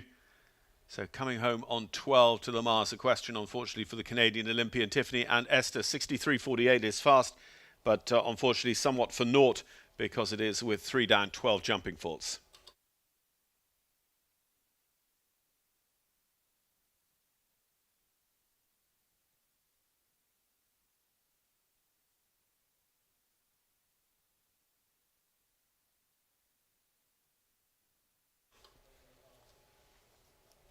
Captain Brian Cannan and Glenby Farms' James Blonde. Nabab Derev ride for Brian here.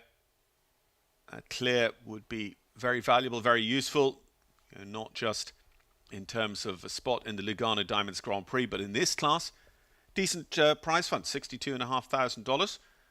World ranking points as well.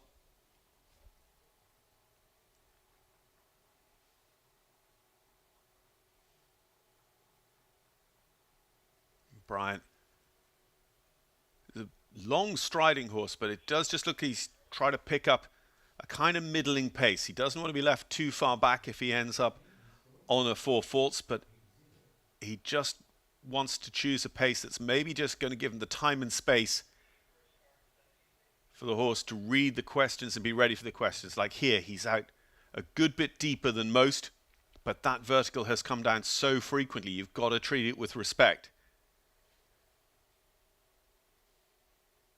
But the other problem is you can't go too slow, because then if you do have the unlucky rail, you're clean out of it, because there's a lot of fast 4-faulters sitting inside that top 10. Hung a little bit there. Is this going to be too far from the final element of the triple combination? No, it's not. And over the last, and a good time, 67.20. I think pace-wise that was incredibly well judged from Captain Brian Cannan and James Blonde. 67.20 will go 4th of what is now 5 clear rounds.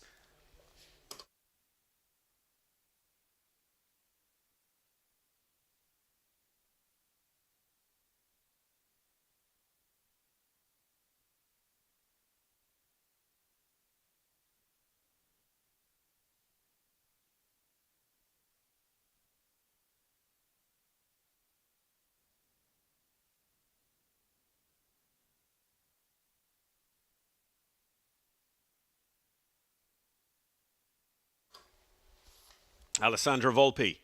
Next to go, Cedar Fox LLC's Berlinda.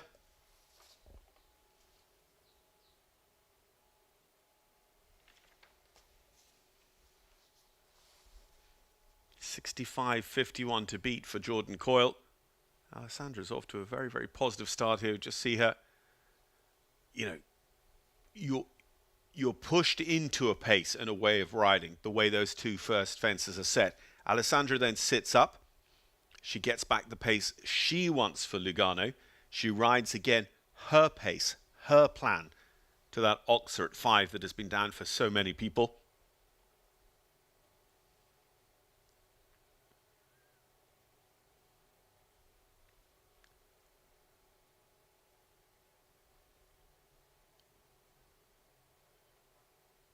Alessandra's doing a super job here, just like Brian Canan a moment ago, of choosing a pace and executing a plan that keeps her away from the trap set by Anthony D'Ambrosio. Just unlucky there, and perhaps just relaxed a little bit out of concentrating on every single stride on the course. Just tried to let the triple combination come to them, thinking they'd got it right on the execute on the way in, and it is one down, 64.60. And unfortunately, the way things break down at the moment, while that's not a very slow time in company, it goes outside our top 10, 13th position for Alessandra.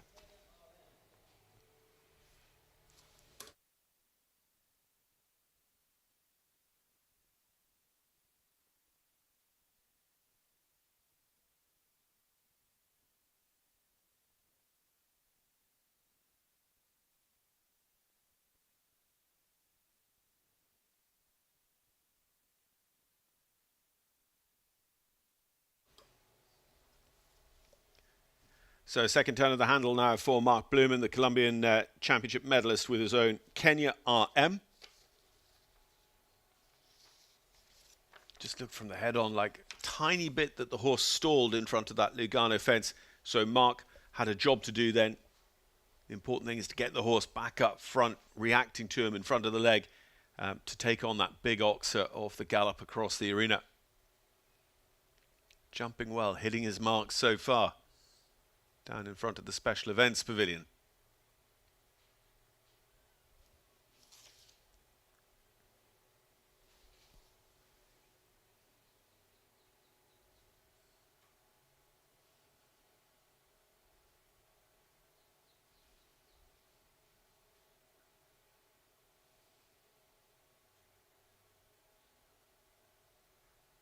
Just watching the time, and it's not going to be our fastest clear, but it is going to be clear in 68.49.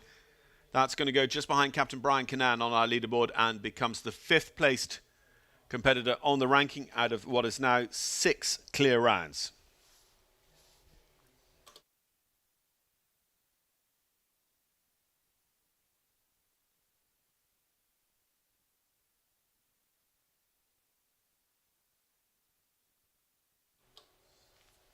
Say Tiffany Foster and Mario Deloria qualifying for Saturday night's Grand Prix out of yesterday's Adequan WEF Challenge Cup. We welcome back Erin Ballard. This is Erin's second ride in the competition. She didn't get the score she needed for sure with her first ride, so this time rides Andrew Lopez's Epsilon du Brenil and hopes to deliver a clear round that would give her a chance of qualifying to the $500,000 5-star Grand Prix here on Saturday Night Lights.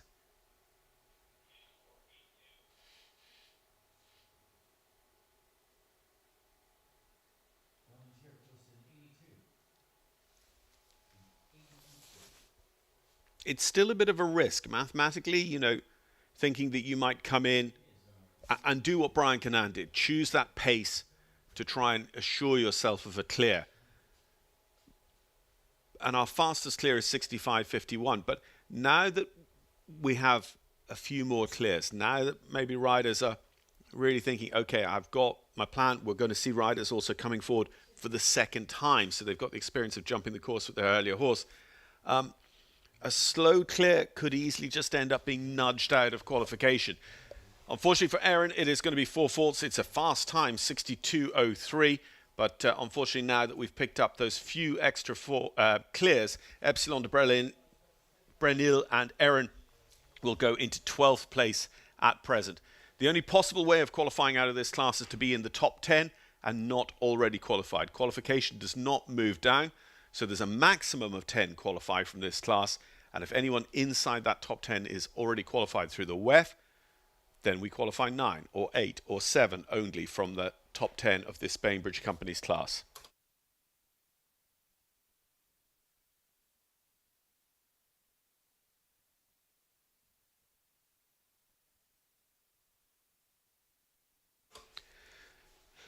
Spencer Smith and Copernicus take up our challenge. Spencer Smith, US team rider, with this one for Purple Road LLC. Spencer was on the winning Nations Cup team for the USA last year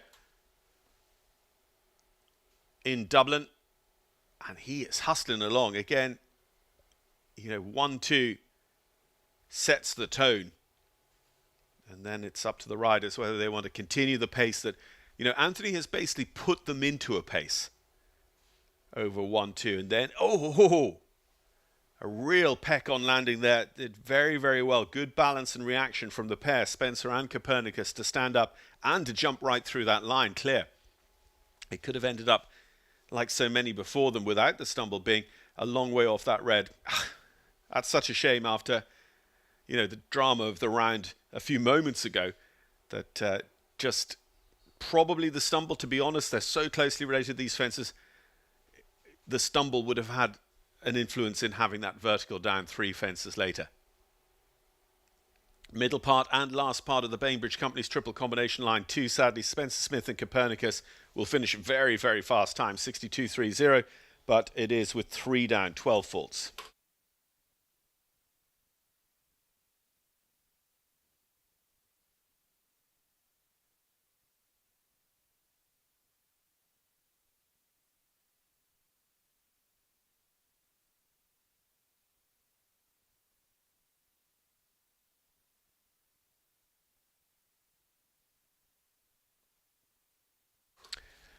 A class winner with this horse during WEF 5. This is Espoir Blanc Cristal, and in the irons it is the Olympic champion, Christian Kuckuck, riding for Beerbaum Stables of Riesenbeck, Germany. Christian, Rolex Grand Prix winner here at Wellington. He won the Week 3 Grand Prix this year.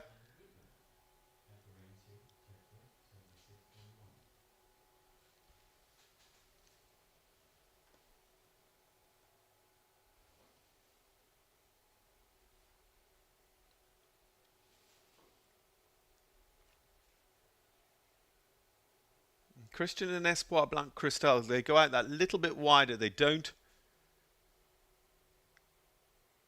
accept the premise of the question that Anthony D'Ambrosio sets from 1 to 2. And the Olympic champion chooses his own line, his own pace, his own plan. And he sits in that groove for the rest of this round. 65.51 the time to beat if he is clear.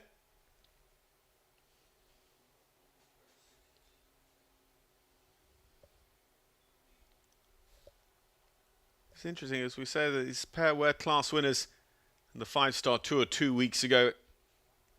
Christian, you see, just with a little bit of work on his hands to get the horse into the frame he might like, into the way of going he might like. It's fascinating that we're talking about, a rider working quite hard on training and improving his horse whilst also delivering a clear round, when so many haven't been able to do that. But that is probably why he is Olympic champion. Christian Kuckuck and Espoir Blanc Cristal go into 4th position on 66.61.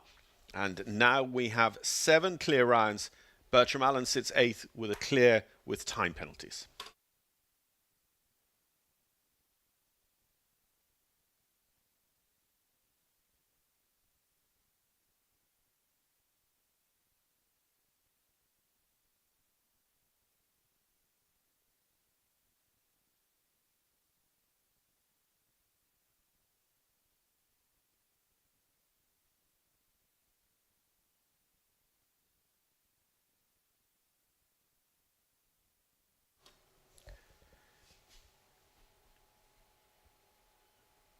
So still to see some more riders coming forward for the second time. Lily Keenan, Niall Nassar, Nikki Galligan. Coming forward for the first time, Genevieve Meyer, Eduardo Pereira de Menezes, Gabriel de Matos, Tyza Owen and Nicolette Hurt still on our start list of this morning's Bainbridge Company's Meter 50.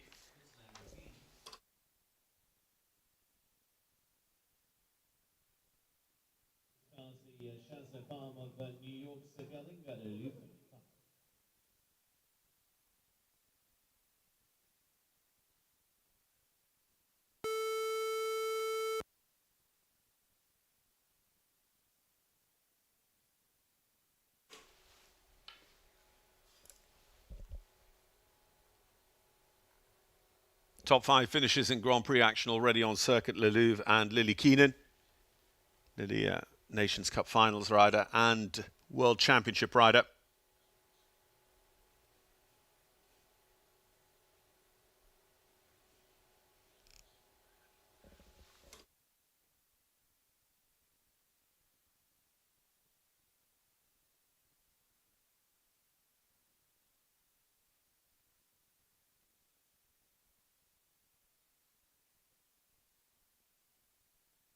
Lily we saw earlier on with Opium.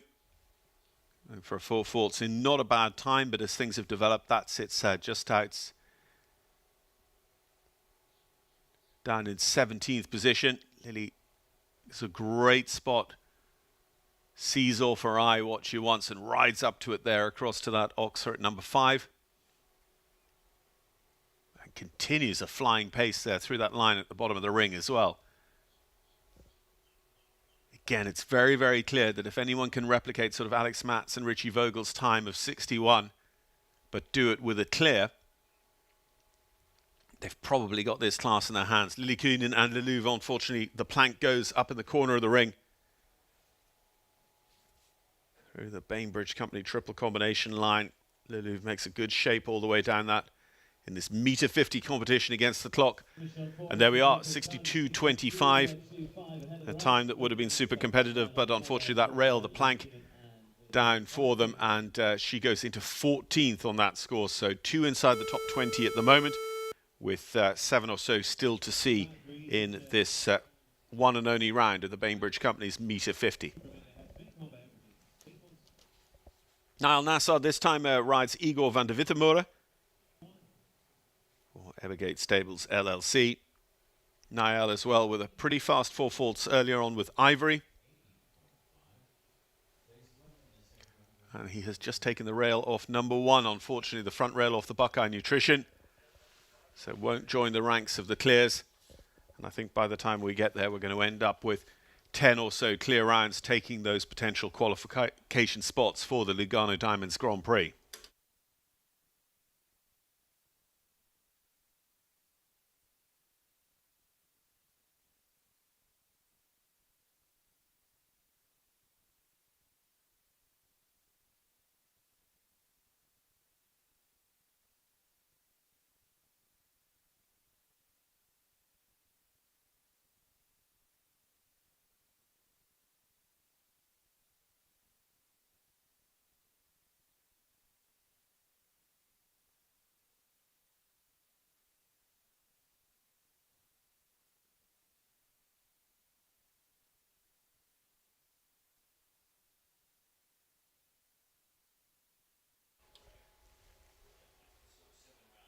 Over the plank and setting up for the Bainbridge Company's triple combination line to bring him home, carrying 8, albeit.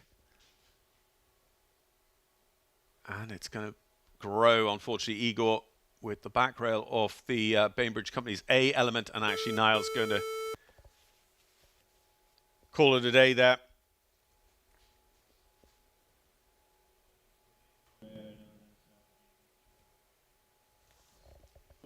And will thus occur elimination. That would suggest that Niall, in a way, probably pulled up on the last, so elimination retired. Somewhat semantic.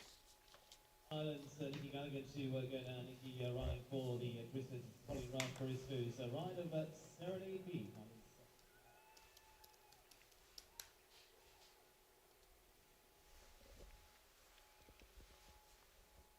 And Nikki Galligan goes next, Serenade B.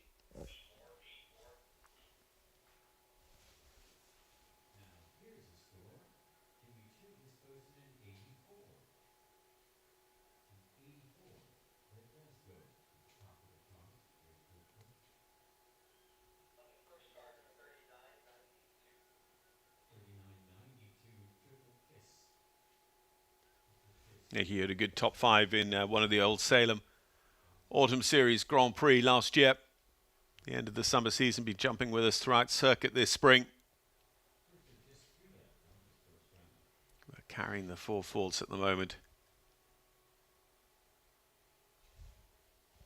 Let's say 5 left to start. We have the top 7 on the ranking are all on 0.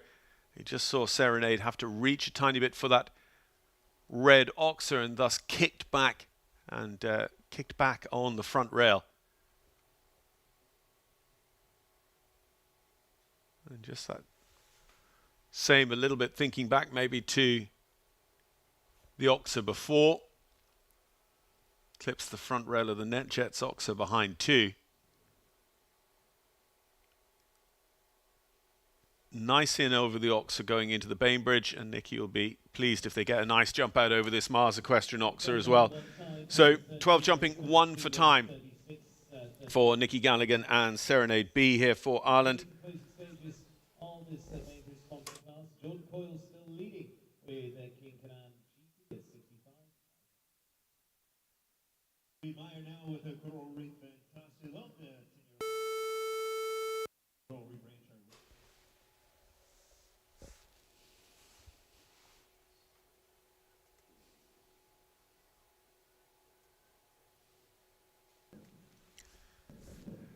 Grand Prix contender here last week during the 3-star week. Genevieve Meyer with Coral Reef Ranches, Coral Reef Tassio.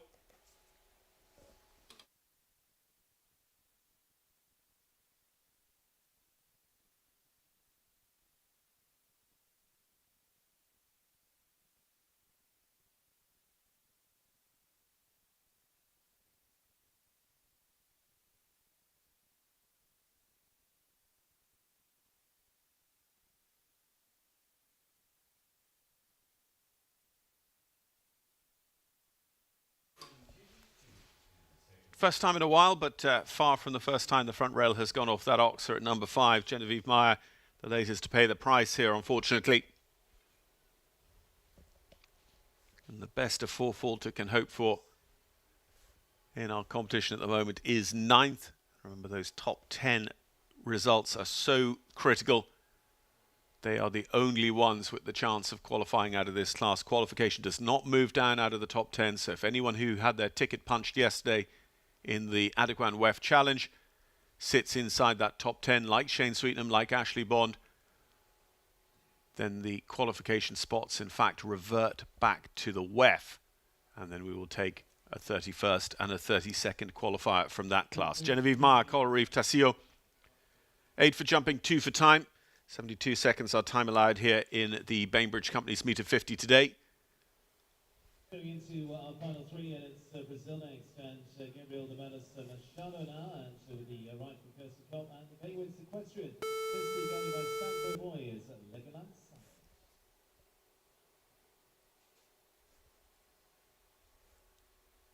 Gabriel de Matos Machado. Legoland Sandro, a second ride for Gabriel de Matos in our Bainbridge Company's class. 12 faults earlier on with Donna, so looking here for a valuable clear round.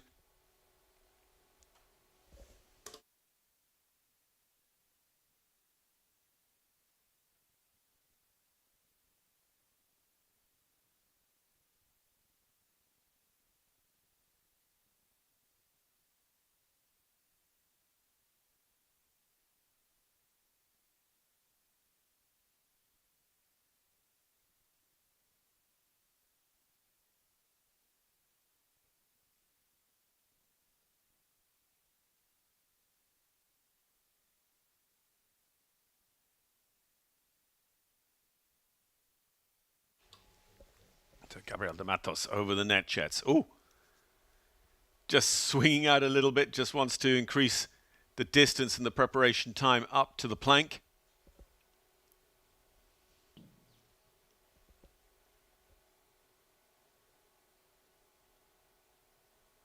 and joins the ranks of the clears, and that could be a ticket to the Lugano Diamonds $500,000 Grand Prix tomorrow night on Saturday Night Lights.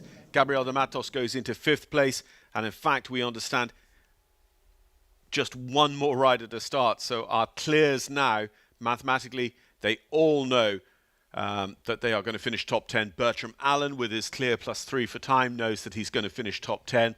Alex Matz and Cashew, fastest 4-falter, 61.02, has to wait and watch, I think, one more round of jumping to see whether he will get his qualification spot here. That's not bad for having been first in the ring with Cashew back with us at 8 a.m. this morning.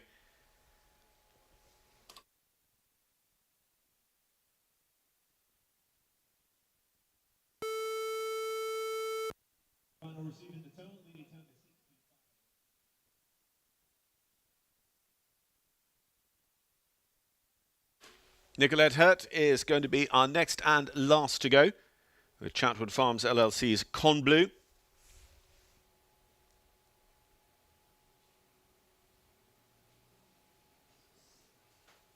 So the last time we saw Nicolette taking on the International Series here at the Winter Equestrian Festival was during the 5-star Week 5.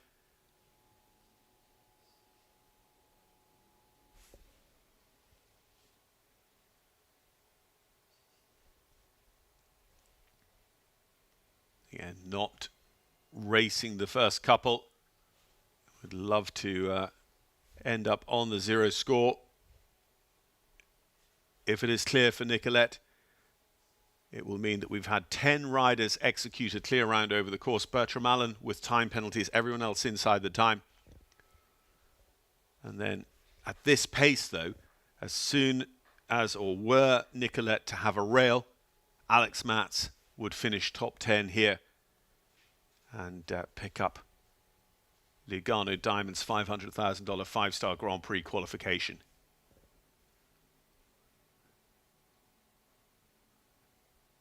Con Bleu just surges a tiny bit through Nicolette's hand there up to the net jets, but otherwise she winds the pace back down. Yeah, also knowing you could afford 3, not 4 time penalties. 72 seconds the time allowed. Coming to the Mars Equestrian, Nicolette is going to be clear with time. 3 of them, 74-76. Nicolette snatches that 10th place from Alex Matz. Clear for jumping 3 for time, a tiny bit slower than Bertram Allen.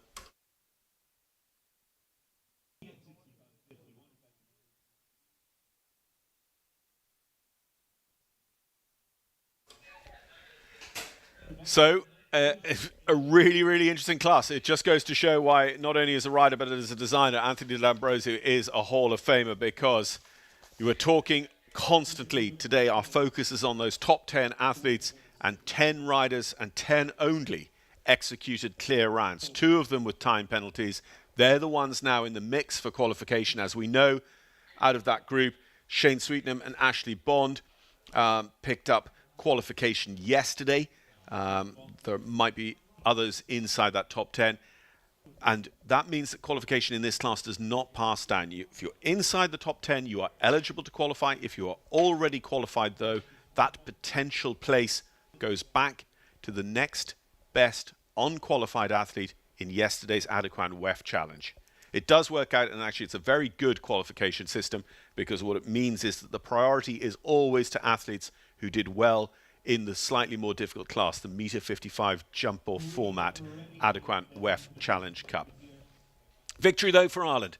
Jordan Coyle and King Cannon taking victory this morning in the Bainbridge Companies, just in front of Shane Sweetnam and Corianne. Shane, who was a jump-off contender yesterday in the Adequan WEF Challenge. Ashley Bond, the winner of yesterday's WEF Challenge Cup for Israel, sits 3rd today with another horse, Nightwish. Christian Kukuk, the Olympic champion, and Espoir Blanc Cristal take 4th. Legoland Sandro and Gabriel de Matos Macador for Brazil, 5th.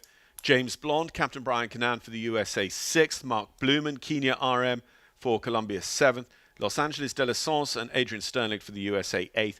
9th was Bertram Allen of Ireland with Kingston with his time penalties. Nicolette Hurt and Con Bleu, who we saw at the end of the draw, taking 10th place. And here come our top 3 athletes for the presentation of awards. Our thanks so much to Bainbridge Companies, as I say, returning and consistent sponsors throughout the 2025 Winter Equestrian Festival. Bainbridge are one of the nation's premier owners, developers, builders and managers of multifamily real estate, with offices throughout Florida, here in Wellington, Orlando and Tampa, in the nation's capital, Washington, D.C., in North Carolina, in Charlotte and Raleigh, in Atlanta, Georgia, and in Dallas and Austin, Texas. Thanks so much to Bainbridge for their support of us here at the 2025 Winter Equestrian Festival. Been recognised there for her 3rd place finish, the yellow ribbon today, going to yesterday's winner, Israeli Olympian Ashley Bond and Nightwish. An Irish 1-2, and it's Shane Sweetnam and Corianne van Klapskuit who will step forward to be recognised by our representatives of Bainbridge Company and of the management here at Wellington International. Shane, Corianne, 65.60. It's really interesting. So those winning times of 65, and yet we saw Alex Matz, Richie Vogel, McLean Ward, Erin Ballard, Lily Keenan, Rodrigo Pessoa get around this track well under that time, but at the cost of a rail. Here he is, though, Jordan Coyle and King Cannon GP. Just this horse showing great rideability and adjustability for Jordan to deliver that 65.51 winning time, 900ths in front of countryman Shane Sweetnam. And Malin to Mizenhead almost. Jordan Coyle from the very far north of Ireland in Derry down to Shane Sweetnam in County Cork. Your 1-2 separated here by 900ths of a second.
Aaron Navian, the Irish national anthem, the Soldiers' Song, and my goodness, the Irish fight for every victory, and they get plenty of them here at the Winter Equestrian Festival.